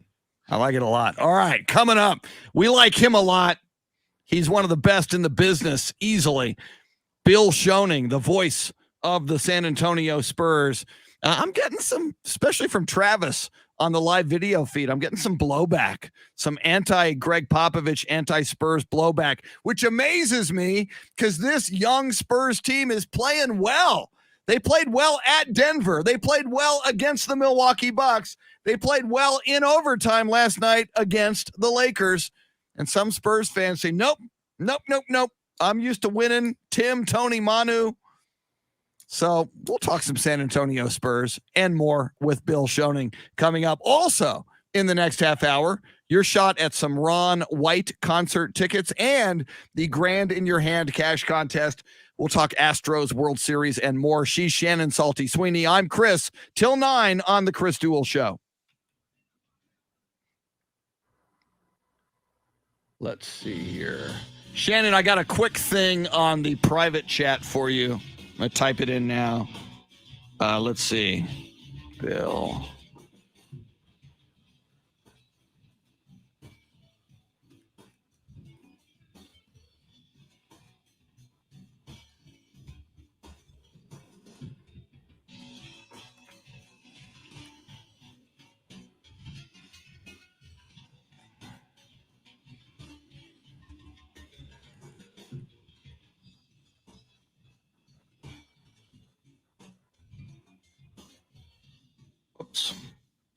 Okay, there's that. Now I need. Did I email? I don't think I did.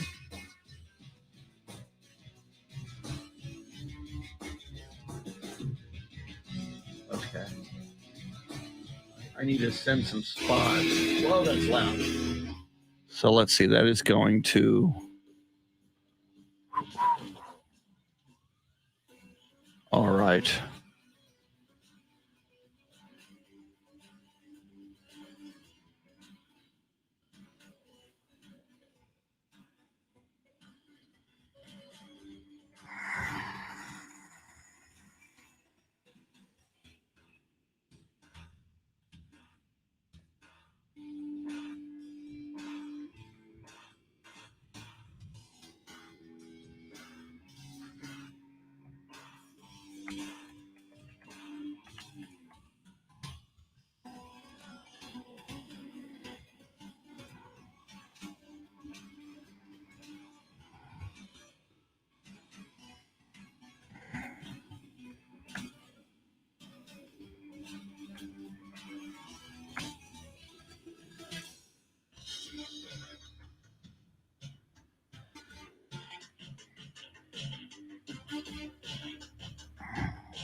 Then, okay, so I did that. Did I do that? Did I send those?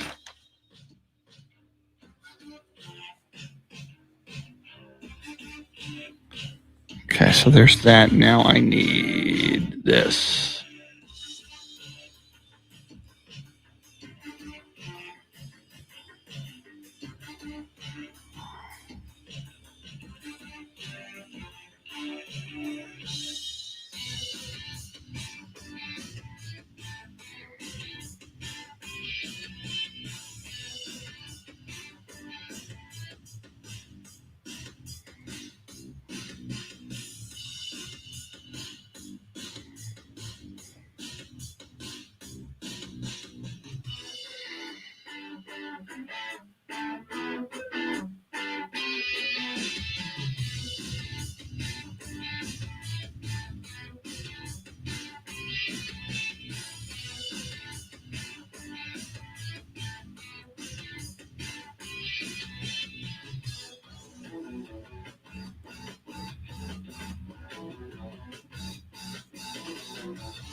There's that.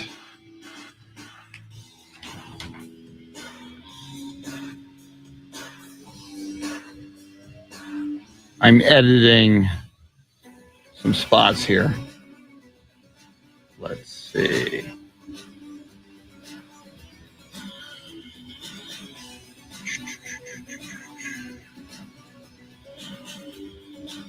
So I need that one.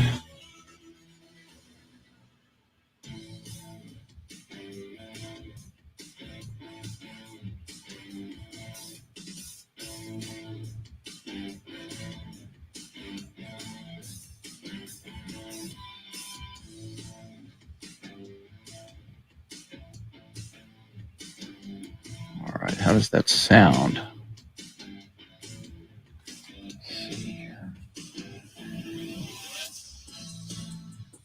571-0318. QC Kinetics. Call now. 210-571-0318. QC.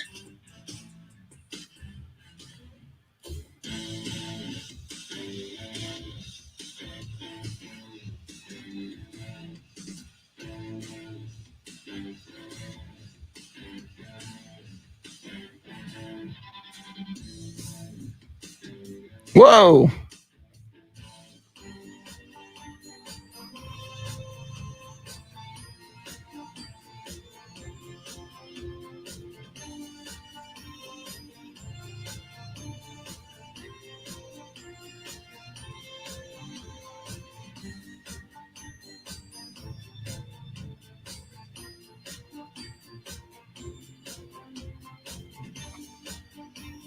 On 0318. QC Kinetics.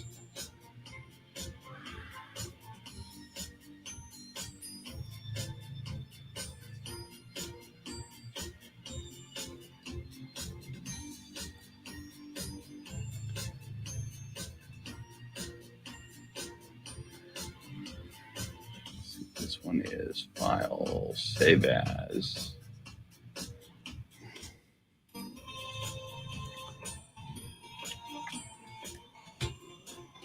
This one's called.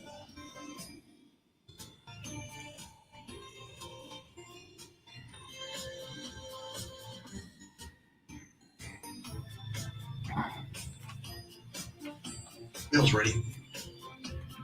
Thank you, sir.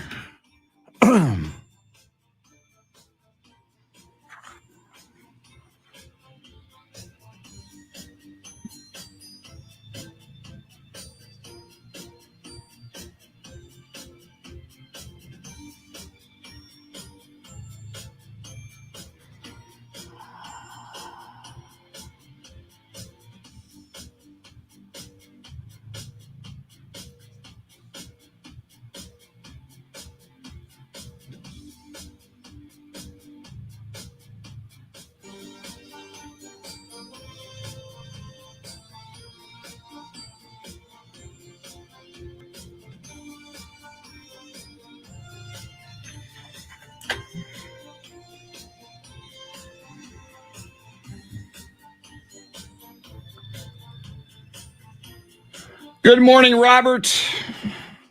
Travis, I'll go look at that Brian Regan sketch. I just haven't had the time during the show today. Hector Luis Salazar in here from Fredericksburg this morning.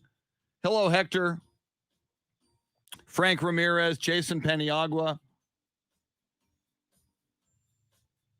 Jason says, I'm good with the no timeout call at the end of the game. Don't let the Lakers, flakers, get a charge to set up defensively, get a chance to set up defensively and call plays from the sidelines. Good point.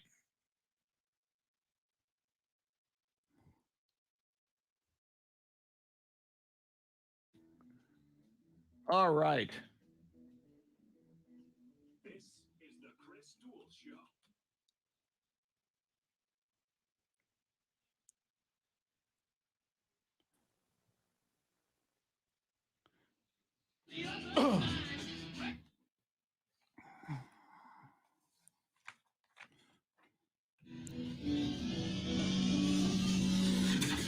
Now, Chris Duel. I'm not a weatherman, but I'm playing one on Sports Talk Radio this morning.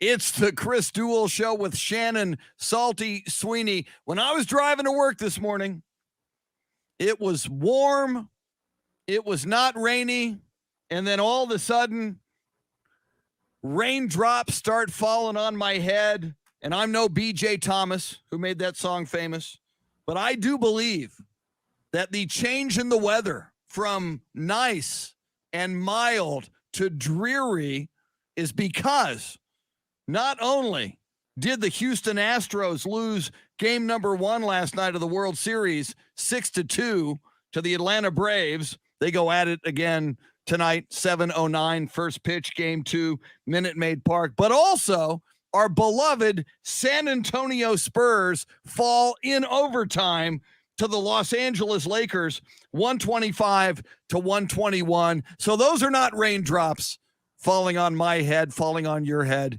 Those are tears from the baseball and basketball gods and goddesses.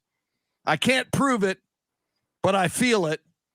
And so it's a dreary Wednesday in more ways than one. She is Shannon Salty Sweeney, Dave Ayler making the show go. And the man who had the call last night, as he always does, as he always has for 20 plus years, now in his 21st year as the radio voice of the San Antonio Spurs, is the one and only Mr. Bill Schoening. Bill, how are you doing this morning? Very good, very good. There's sun breaking through the clouds at some point in time. So, as Pop likes to say, the worm will eventually turn. So, I think that as tough as it was last night, missed free throws really hurt down the stretch. There are some things to be encouraged about, Chris. So, yes, this team is 1-3. It's on a 3-game losing streak, but they're right there in all of these games. So, it's just a matter of, last night I think the free throws certainly hurt, but just a little thing here, a little thing there, maybe getting a stop here. So they're real close. They're not quite there yet, but there certainly is reason to be encouraged by how the team is playing. They're certainly competing very hard.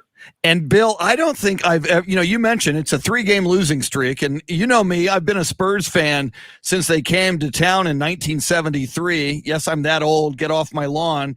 But I don't think I've ever felt this upbeat about a 3-game losing streak. We did Spurs React last night after your broadcast on 1200 WOAI. And, there were some fans on the live video feed, saying, this is going to be a rough season for us. And I'm saying, are you watching the same 4 games that I watched? And especially the last 3, Bill, you go to Denver, you play well, you're in the game all the way. You're in the game in the fourth quarter. You had a chance to win. Then it was a back-to-back. Spurs got into town at 2:30 in the morning. They will never make any excuses, and I'm not making any excuses either, but you were right there down the stretch against the defending NBA champion Milwaukee Bucks. And last night, yes, there were some missed free throws late, but, Spurs were up 110-107 with just over 2 minutes left in regulation. We were tied at 121 with about 90 seconds left in overtime.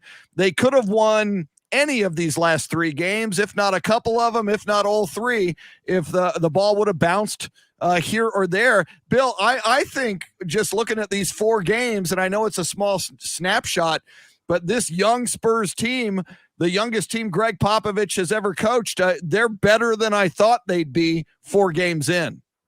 Well, they're right there, but the margin of error is so slim right now because they don't have the experience down the stretch of these ball games. I mean, some of them do. DeJounte Murray certainly is a guy who's he's played in some big games, but this is as a group, a team that doesn't have the experience of the teams they're going up against. Certainly last night, the Lakers, the most veteran group in the NBA with the average age of over 30.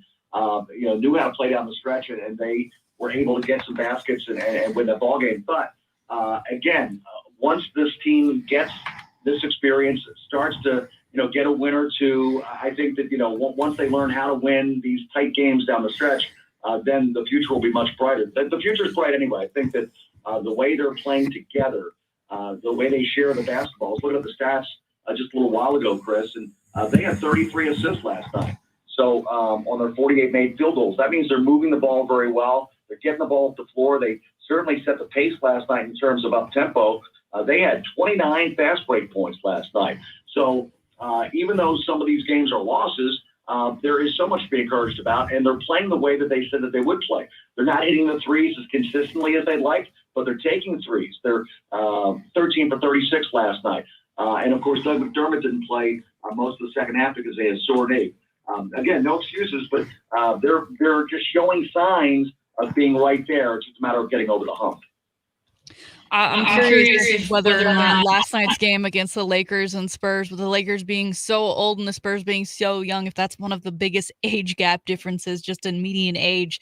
And a young guy, he didn't see the floor last night, but Josh Primo, we talked a little bit about him last week, but I'm seeing now that's a Spurs fan, now has 164 signatures, has created a petition to get him more playing time because he says, for the love of God, we do not want to see him in the G League. We want to see him on the court, crossing over the likes of LeBron and other superstars, even though LeBron did not play last night, while simultaneously winning us more rings. This won't be possible if he doesn't get more than 2.7 minutes a game. Please play the kid. Where are we now, a couple games in, with Josh Primo and the chances of him continuing to be on this upper roster versus the G League? I think that the Spurs will continue to preach patience with Josh Primo, and getting a petition for playing time is probably not the best way to get him playing. And I think that Josh Primo is a young player that needs time on the floor for certain, but he'll probably, at least early in the season, get that time with the Austin Spurs. That's why the Spurs have invested so much in the G League and in the Austin Spurs. And that's one of the reasons why you see guys like the guys you saw on the floor last night, Keldon Johnson, Derek White, DeJounte Murray, Lonnie Walker. They all had time in the G League. Drew Eubanks. All of these guys hone their skills in the G League so they could get some minutes before they could fit into the rotation with the parent club. And Josh Primo is probably going to be in that department. Now, Josh Primo may go to the G League and really play well, and they'll feel like the need to bring him back. But there's no need to rush this kid. He's 18 years of age, and I think that he's going to be really good. He shows some spring, but at the same time, you got to walk before you run. And putting a petition out there for playing time for a player probably is not going to work. And Bill, I always laugh when I hear Spurs fans or Spurs non-fans questioning Coach Greg Popovich. I just the notion of Pop going, oh, wait a minute, there's a petition for more playing time for Josh Primo. I didn't think about that. Wow. Well, maybe I'll play Josh Primo. It's hilarious to me. But back to last night's game as we speak with the voice of the San Antonio Spurs, Bill Schoening. Two guys jump out at me, and I'm looking at the box score right now. Bill, you mentioned DeJounte Murray, who was just a madman. You talk about those 33 assists. 15 of them come from DeJounte Murray. He had 21 points, 12 rebounds, and 15 assists. A triple-double, just spectacular. But Jakob Poeltl, Bill, 27 points, 14 rebounds.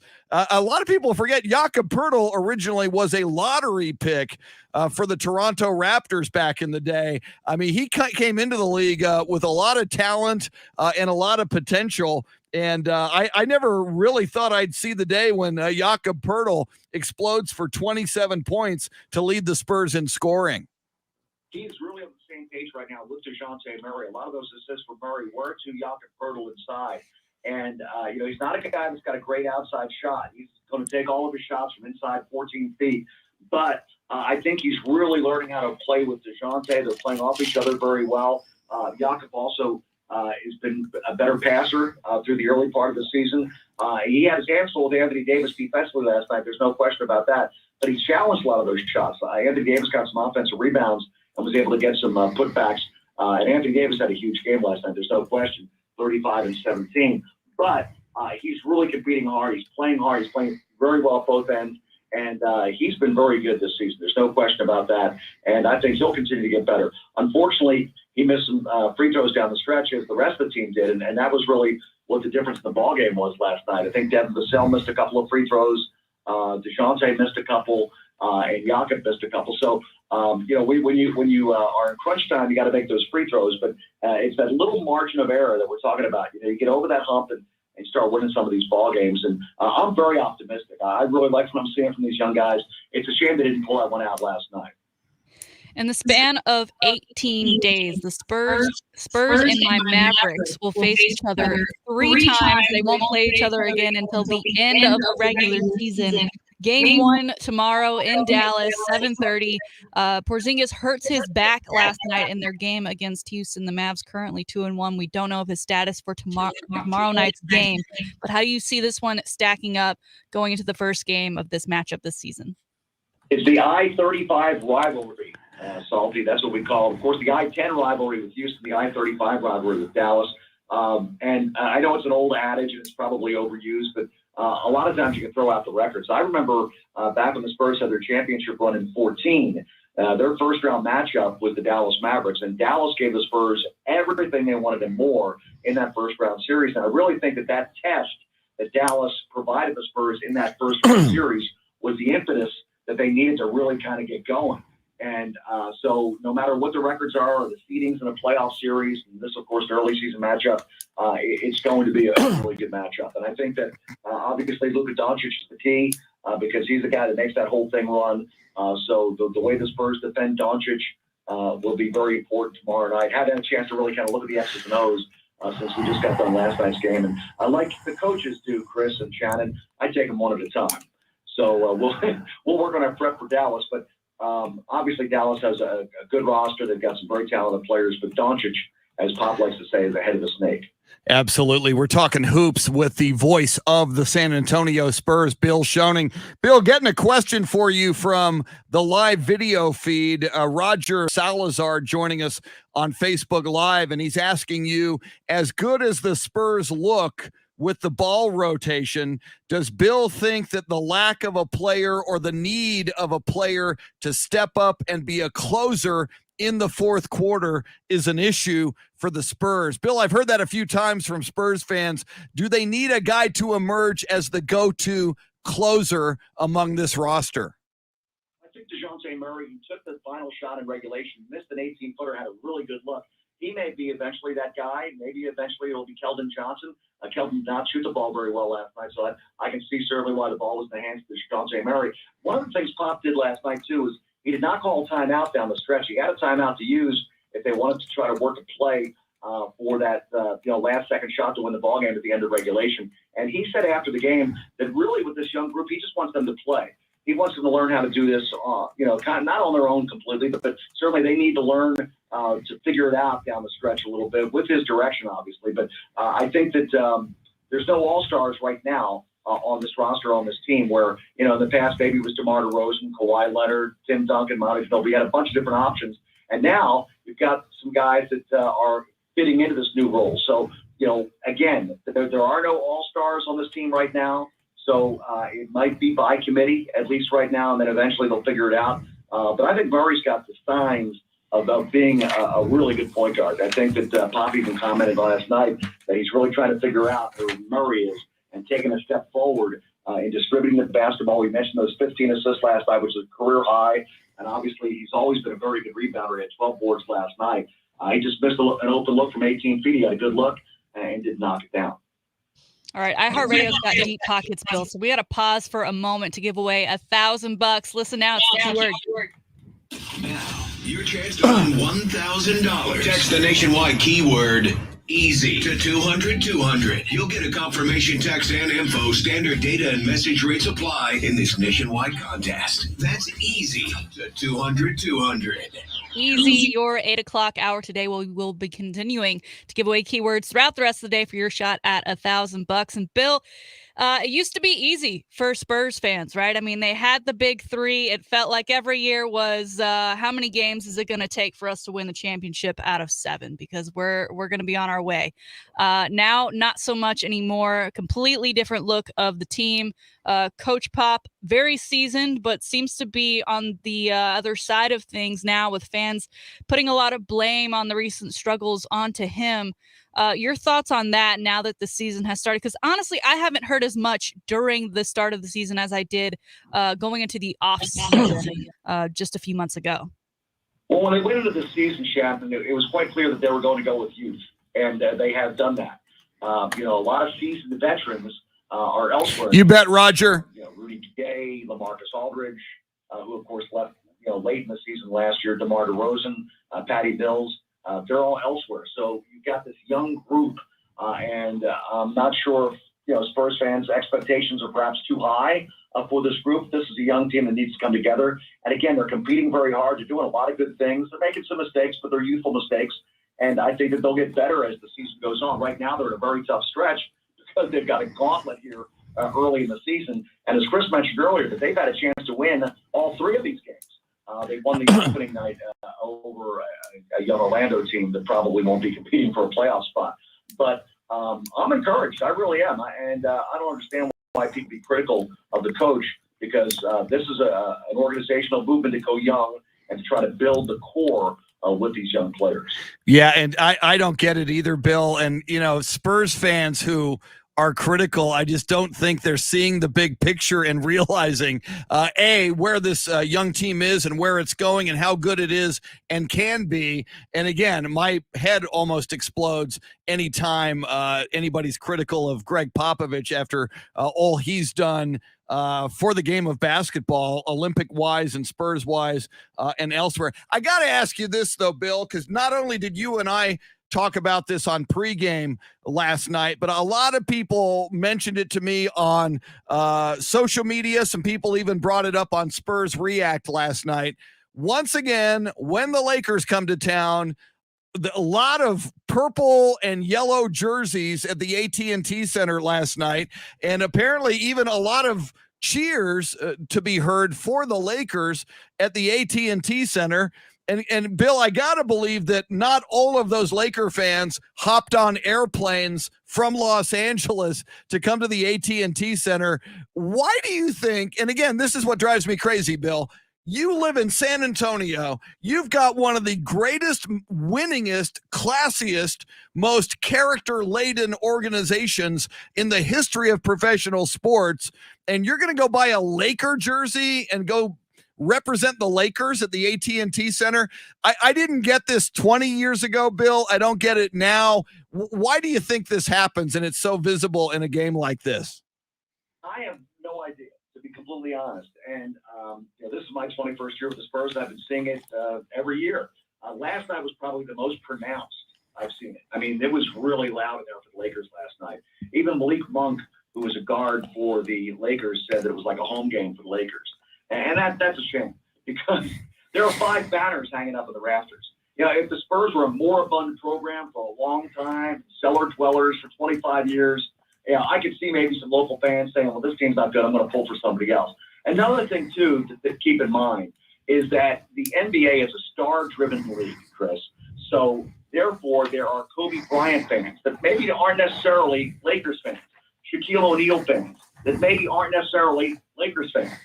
We saw that when the Heat came in town. LeBron was playing for Miami. They were Miami fans. They didn't all fly in from South Beach. They were wearing the LeBron jerseys. So I think that is part of it, is that because it is a star-driven league, there are fans that pick a particular player instead of a particular team. And whatever team that player is on, they're going to be fans of that team because they've got the jersey. That might be part of it. But it's a little frustrating for someone that is a Spurs fan that lives in town, is loyal to their home team, to see all of those gold and purple jerseys in there last night. It was really loud. I did think that, down the stretch, it got very loud because it reminded me some of a Texas-Oklahoma football game where you divide the crowd. Now, of course, last night there were Laker and Spurs fans kind of interspersed throughout the entire building. And at the Cotton Bowl, when Texas plays OU, it's right divided at the 50-yard line. You got burnt orange on one side and red on the other. But that's how loud it got because the fans were trying to outdo each other. So in that way, it was a great atmosphere. But it makes me scratch my head. It really does. I can't quite figure it out. Well, Bill, let's go there real quick. Texas football back in action this weekend, taking on the Baylor Bears. Beginning of the season, probably didn't seem like that big of a deal, but now Baylor Bears ranked 16th in the nation, Texas unranked, and the season a little bit out of their hands. They do need to win out, and if they do, there is a chance that they could potentially make it to that Big 12 championship game, depending on how other games around the league turn out. But how do you feel about this one? Well, this is going to be another tough game. There aren't too many easy touches right now for the Longhorns. So I think the key for the Longhorn defense is to stop the running game. I think Baylor runs the ball very well, and that will be one of the main factors. Baylor probably will try to control the clock in that game. It's a home game. Now, it's a home game for Baylor. So the game's in Waco, but historically, and when I was the voice of the Longhorns, I remember a lot of burnt orange in the stands up there in Waco. So I'm sure there's going to be a good representation of Longhorn fans up there in Waco. It's not that far of a drive, just a few hours, a couple hours really. And so I expect that the crowd, maybe not to be 50-50. Baylor probably will have more fans there, but I expect a really good ball game. But again, I think the key is stopping the Baylor rushing attack. He is the voice of the San Antonio Spurs, Bill Schoening. He will have the call tomorrow night as the Spurs, as Shannon mentioned, will be in Dallas taking on the Dallas Mavericks. That'll be a tip-off just after 7:30. So Spurs Radio game night on Spurs Radio 1200 WOAI and across the Spurs Radio Network with Bill Schoening and some guy named Chris joining him a little bit as well on that pregame show. Should be a lot of fun, and always fun when the Mavericks and the Spurs get together. Bill Schoening, always outstanding. Love talking with you, especially after an exciting game like last night's game. Obviously, we wish the Spurs won in overtime, but I agree with you. A lot of things to be excited about. Thanks so much for taking the time on a Wednesday. We appreciate it. Thanks, Chris and Shannon. Good to be with you guys. Absolutely. Bill Schoening. Catch him tomorrow night calling Spurs versus Mavericks. Right now, we're going to give away some tickets. Ron White, comedian Ron White, coming to San Antonio to the Majestic Theater. Beautiful venue in downtown San Antonio in February. You can win a couple of tickets right now. Shannon, what number shall Dave Ayler take? Which caller should get those tickets? Let's do caller 7 today. 7. It's moving up from 6 to 7. Because I'm kind of hoping the Astros go 7 now with the Atlanta Braves and not 4. Now that they're down 1-0. Caller 7, 800-707-9760. 800-707-9760. Caller number 7. We got lots more to talk about. Let's dive into more of the World Series, NFL, college football, and more. She's Shannon Salty Sweeney. I'm Chris, with you till 9 on the Chris Duel Show.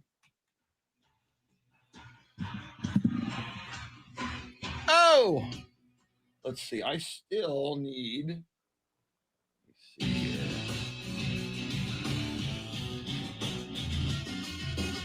I added one more spot, so I did that one. Did I save that? Okay, I need one more.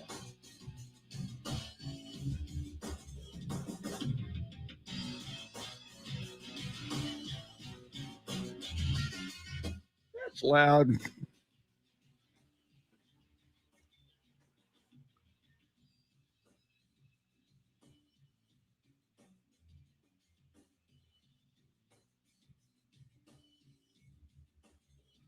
Dave Ayler fielding phone calls as we speak. Yesterday, Ralph Balderas won the tickets. Regular listener and viewer and participant in the show, which is so cool. I like it when those of you who hang out with us on the live feed win. That's cool. Okay, I've got to...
What is happening?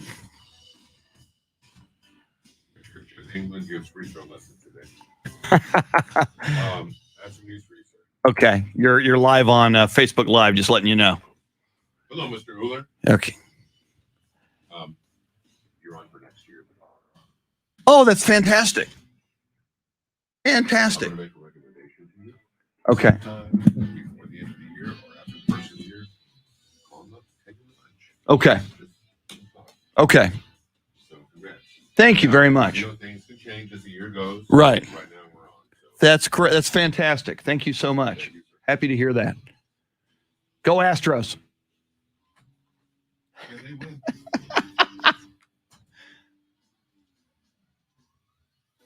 Let's see. I need QC.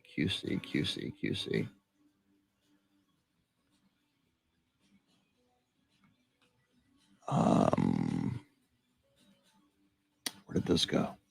There they are. 2, 3, 4.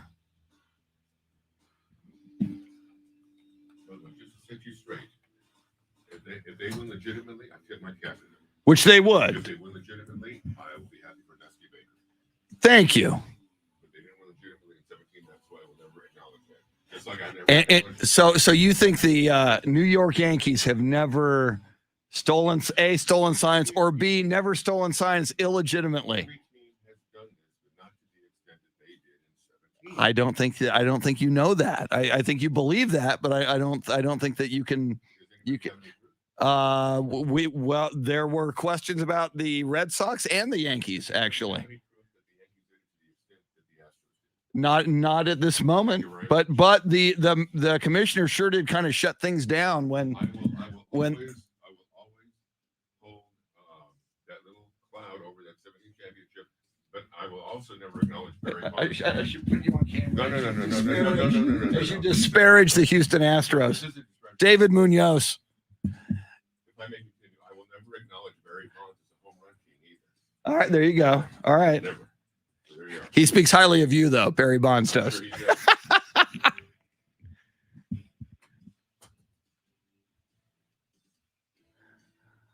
He's a Yankees fan. He's very bitter about the Astros. See, that's what this is why I want the Astros to win the World Series, because there's never been more scrutiny on A, the Astros, or E, or B, or E, any other baseball team. There you go, Louisa. Thank you. I got it. He ducks in here and gives me some New York Yankees anti-Astro crap regularly. He's a very good guy, but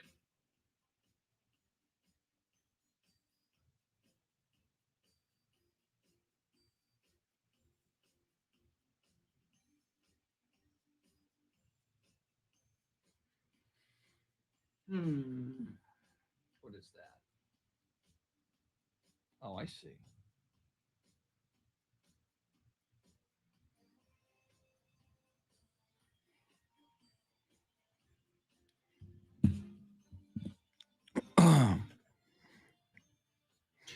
Travis, here's the big picture. The big picture is Keldon Johnson could develop into an all-star. DeJounte Murray could develop into an all-star. Devin Vassell could develop into an all-star. There's 3 right there. The template is, and the hope is, that just like the Golden State Warriors developed Steph Curry, Klay Thompson, and Draymond Green in-house, the Spurs are developing. Keldon Johnson looks great. Devin Vassell looks great. DeJounte Murray looks great. Derek White is a fine starter and a role player. Josh Primo in the next couple of years could become a star. So, and they're going to have a lot of cap space at the end of this season. So I think the future looks very bright. Kawhi was a head case. You say Pop killed the Spurs when he ran off Kawhi. Kawhi was a head case. Uncle Dennis was a bad influence. Kawhi would have wanted out of San Antonio and back to LA. He would have wanted out of Dallas and back to LA. He would have wanted out of Indiana, where he was originally drafted, and back to LA. So, there was the draft night deal to get the rights to Kawhi, trading George Hill to the Indiana Pacers.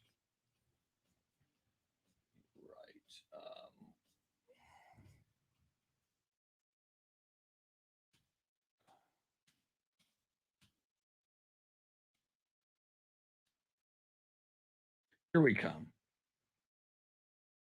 So I am not nearly as negative on it, and they're already better than I thought they'd be this year. They should have been blown out in a game or two against these superpowers. Didn't happen. Welcome back in. I had to, during that break, Shannon, Salty, Sweeney. First of all, David Munoz, who works in the building, great guy, the jazz man. We've had him on the show before. He's a New York Yankees fan. So he had to duck his head in this studio during the break and give me some crap about the Houston Astros. And he said, well, if they win it legitimately, I will tip their cap to them. Well, they will. If they win it, it is legitimate because there has never been more scrutiny on a baseball team ever than there is currently on the Houston Astros. No trash cans required. No trash cans or video assist is involved in this World Series run for the Houston Astros. Then, and Travis on the live feed has been going back and forth with his anti-Spur commentary. And God love him. And Travis, I'm enjoying you. I'm disagreeing with you. And we just had a little bit of a disagreement there on Facebook Live. Spurs fans who are not liking this Spurs team, what's not to like? I know, and you brought this up, Shannon, to Bill Schoening. Spurs fans are so used to Tim, Tony, Manu, 50, 55, 60 win seasons, and then a glide through the playoffs that often winds up in the finals. Every team goes through this. Lakers went through this. Bulls went through this. Every team goes through this. And Shannon, I look at this young Spurs team, and I look at the last 3 games that they lost at Denver, back-to-back home against the defending NBA champion Milwaukee Bucks, and home last night in overtime against the Lakers. Any basketball knowledge will tell you one or two of those games you're going to get blown out by 20 points, by 22 points. It didn't happen. This young Spurs team was right there with really, really good teams that are expected to go deep in the playoffs and coulda, shoulda, woulda won 1, 2, or 3 of those games. Nope, they didn't, but they're learning. And to me, Shannon, they're already better than I thought they'd be 4 games into this season. I enjoy your positivity. I think just personally, you should add the Mavericks into that gauntlet, right? I mean, it is the next matchup, and Mavs are probably going to win it. See, now I got to take this from you. So David Munoz with his anti-Astro rhetoric, then Travis with his anti-Spur rhetoric. No, you're right. No, hey, I give all props. You're right. Luka Doncic and your Mavericks, very, very good, and I expect them to be a top 4 in the Western Conference if they reach their potential. And with Luka Doncic, the sky is the limit. I think the Mavericks certainly can be a top 4 team in the Western Conference and could go to the finals if everything breaks their way. We did mention today is Rick Carlisle's birthday, and Rick Carlisle was let go as the Mavericks head coach. And, he resigned, he stepped down. He's now the coach of the Indiana Pacers. Jason Kidd, now the head coach of the Mavericks. How do you feel about Jason Kidd as the Mavericks head coach?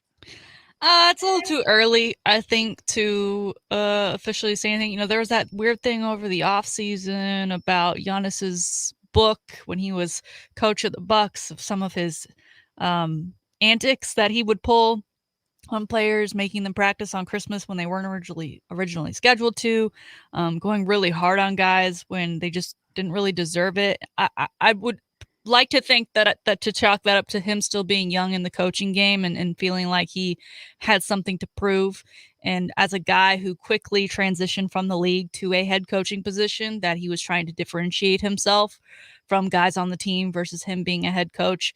And I would think also him being back with the Mavericks, an organization that he played for, won a championship with and for, that there's a little bit more cohesiveness, a little bit more unity, and maybe given the backlash he received from those book excerpts, that he's calmed down a little bit. I mean, Porzingis getting hurt last night was kind of like, I mean, okay, to be expected.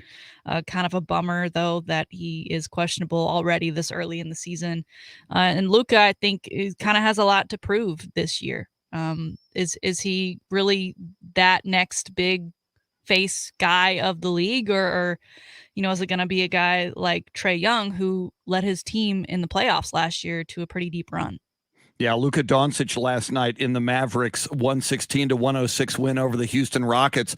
Double-double for Luka Doncic. Kind of flirted a little bit with a triple-double. 26 points, 14 rebounds, 7 assists last night for Luka Doncic. In another game last night, Shannon, at Madison Square Garden, the New York Knicks beat the Philadelphia 76ers 112-99. A little bit of a surprise there. I would think on paper the Sixers would seem to be a better player than the Knicks, but the fans at Madison Square Garden had a very interesting chant last night at that game. Yeah, no mercy, as the fans during that game were chanting, "Where is Simmons?"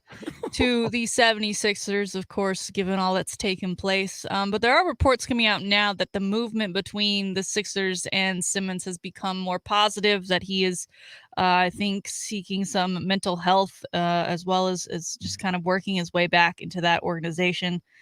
So it's just so strange. I mean, it's almost like what we saw in the football off season, except there's nothing being done, and here we are, the season's actually going on, and nothing seems to be worked out at this point. And Joel Embiid kind of flipping back. I mean, we had the quote last week of him being like, I don't even care about the guy anymore, to now him telling other people that they should give him a little bit of space, a little bit of breathing room, and let him do his thing. Yeah, I mean, for the Sixers' sake, I hope they bring Ben Simmons back into the fold, because the way things stand, I can't imagine any team giving up decent assets to get him, because there's so many question marks in his game, in his attitude, in his demeanor, in his commitment. It's just a little frightening. In other NBA news, Shannon, and I have not yet seen Squid Games on Netflix. And have you or Dave Ayler seen Squid Games yet? It's all the rage apparently on Netflix. Any Squid Games viewing among either one of you? I have not seen it. I know it's a lot of people that have seen it, and they thought it was good. See, I haven't seen it, and I feel like half the people that I've seen comment on it love it or they hate it. But LeBron James, in this case, did not appreciate the ending. I didn't go as far to read what the ending was, because should I turn around and watch it, I don't want it to be spoiled. But he was asked on his thoughts, right? I mean, it's like a huge popular thing. It's going to be a huge costume, I'm sure, this weekend, of people dressing up from folks from Squid Games. But because he's LeBron James, and it's not like he was just randomly talking about it and then trying to trash it. He was just asked what he thought, and he said, I liked it, I just didn't like the ending. Well, the director saw this, and the creator of the show, and he said, kind of made fun of Space Jam 2, and maybe I'll watch something of yours, or make a sequel of yours, and then I'll turn around and say that I didn't like the ending. Wow. LeBron James saw that comment in a graphic that was posted to Twitter, and then said something about how this can't be real, with a bunch of laughing emojis. I don't think LeBron's wrong at all. It's just kind of funny that this beef is now all of a sudden a thing. Like, just answer the question. I mean, movies are art, and they're thought-provoking, and TV shows the same thing, and so he was asked what he thought, and you answered honestly. Yeah, and no spoilers, LeBron. I mean, I haven't watched Squid Games yet. I don't want you to spoil it for me. Yeah. And again, just because it is such a cultural and now global phenomenon, Shannon, I feel like I'm gonna sample it and give it a try, just to see what all the buzz is about for Squid Games. Yeah, I just whenever I do something that's dubbed or have the words going across, there's a level of focus I need to have at that moment, and I have not been in that state of mind to focus that hard on a TV show. I'm more about background noise at the moment. There you go. And we should mention this as well, Shannon. I know it's on your radar. You brought this up in the pre-show notes. Speaking of South Korea, and Korea is where Squid Games is from, but South Korea took on the U.S. National women's soccer team. I believe that was last night, wasn't it? Yeah. And, a significant game on one big front for Team USA last night. Yeah. They finished up 4 friendlies through this fall. And we all knew it was coming. It wasn't a surprise. She announced it earlier this year. Carly Lloyd officially retired from international duties. I believe her soccer career as a whole has come to an end. Most known probably for that 2015 World Cup where she scored a hat trick in the final within the first 15 minutes. She's one of the most decorated U.S. women's national team players, one of the most decorated female athletes of all time. She's won the female version of Ballon d'Or, I believe, twice. So she's definitely a big figure that will miss in this kind of changing team as a lot of the players we've known for so long who are part of those 2 back-to-back World Cup wins are kind of aging out at this point for the young guns that are coming in. And also, the way they do it in soccer, and I love this about this sport because it's hard. You kind of do it in basketball, but it's not quite the same. In soccer, it wasn't friendly, so they subbed her out, I believe, like the 60th minute, somewhere in there. So there's still some time left to play, but they do that. She took off her cleats, she took off her shin guards, she held them up, she hugged her teammates, she waved at the crowd, she walked off. And then after the game, they handed her a microphone. She had a mic drop moment where she thanked everyone. It was good. There weren't a lot of drama going on in the clip I saw. Very cool. I will have to go search that clip, and everybody else go look for that Carly Lloyd clip to see her comments after she bid farewell to Team USA. Now, Megan Rapinoe, is she still around? I dig Megan Rapinoe. Yeah, good. Don't leave, Megan. Yeah, she'll be the next one for sure, who I think is going to be really hard for fans to let go of. I mean, she's been the face now for so long and is such a character. I mean, she's so outspoken and fearless on and off the pitch. That's why I really enjoy Megan Rapinoe. But I kind of get the sense that when she does retire, she won't go away. Yeah, right. Because she and Spurs, they hosted the ESPYs during the pandemic. She's been doing some broadcast stuff, so I feel like we will be lucky enough to still get part of the Megan Rapinoe we love, which is her personality. Off the field, she just won't be scoring goals for the U.S. for too much longer. You make a great point. She could be the next Tony Romo. Someone who just is very good on camera and very outspoken, and somebody who it wouldn't just have to be soccer commentary. I think she could get with a network and just be just a great character. Smart, she's quick, yeah. No doubt. Before we get out of here this morning, Dave Ayler, we gave away some Ron White tickets. We're always curious who the big winner was and we'll do it the rest of the week. So if you didn't win the Ron White tickets, he's coming to the Majestic Theater in San Antonio in February, but you can win those tickets now. Why pay for it if we can win the tickets, if you can get them for free? Who was our winner this morning, Dave? Winner was Chris Ricketts. Chris Ricketts. I love it when a person named Chris wins tickets. Chris Ricketts wins the tickets. Beautiful. All right, Shannon, Astros, Braves tonight. Astros cannot go down 0-2. Gut feeling. How do you feel about the Astros tonight in game 2? Come on, don't hurt me. Come on. I almost don't want to say anything. It's like reverse psychology. I hope the Astros win.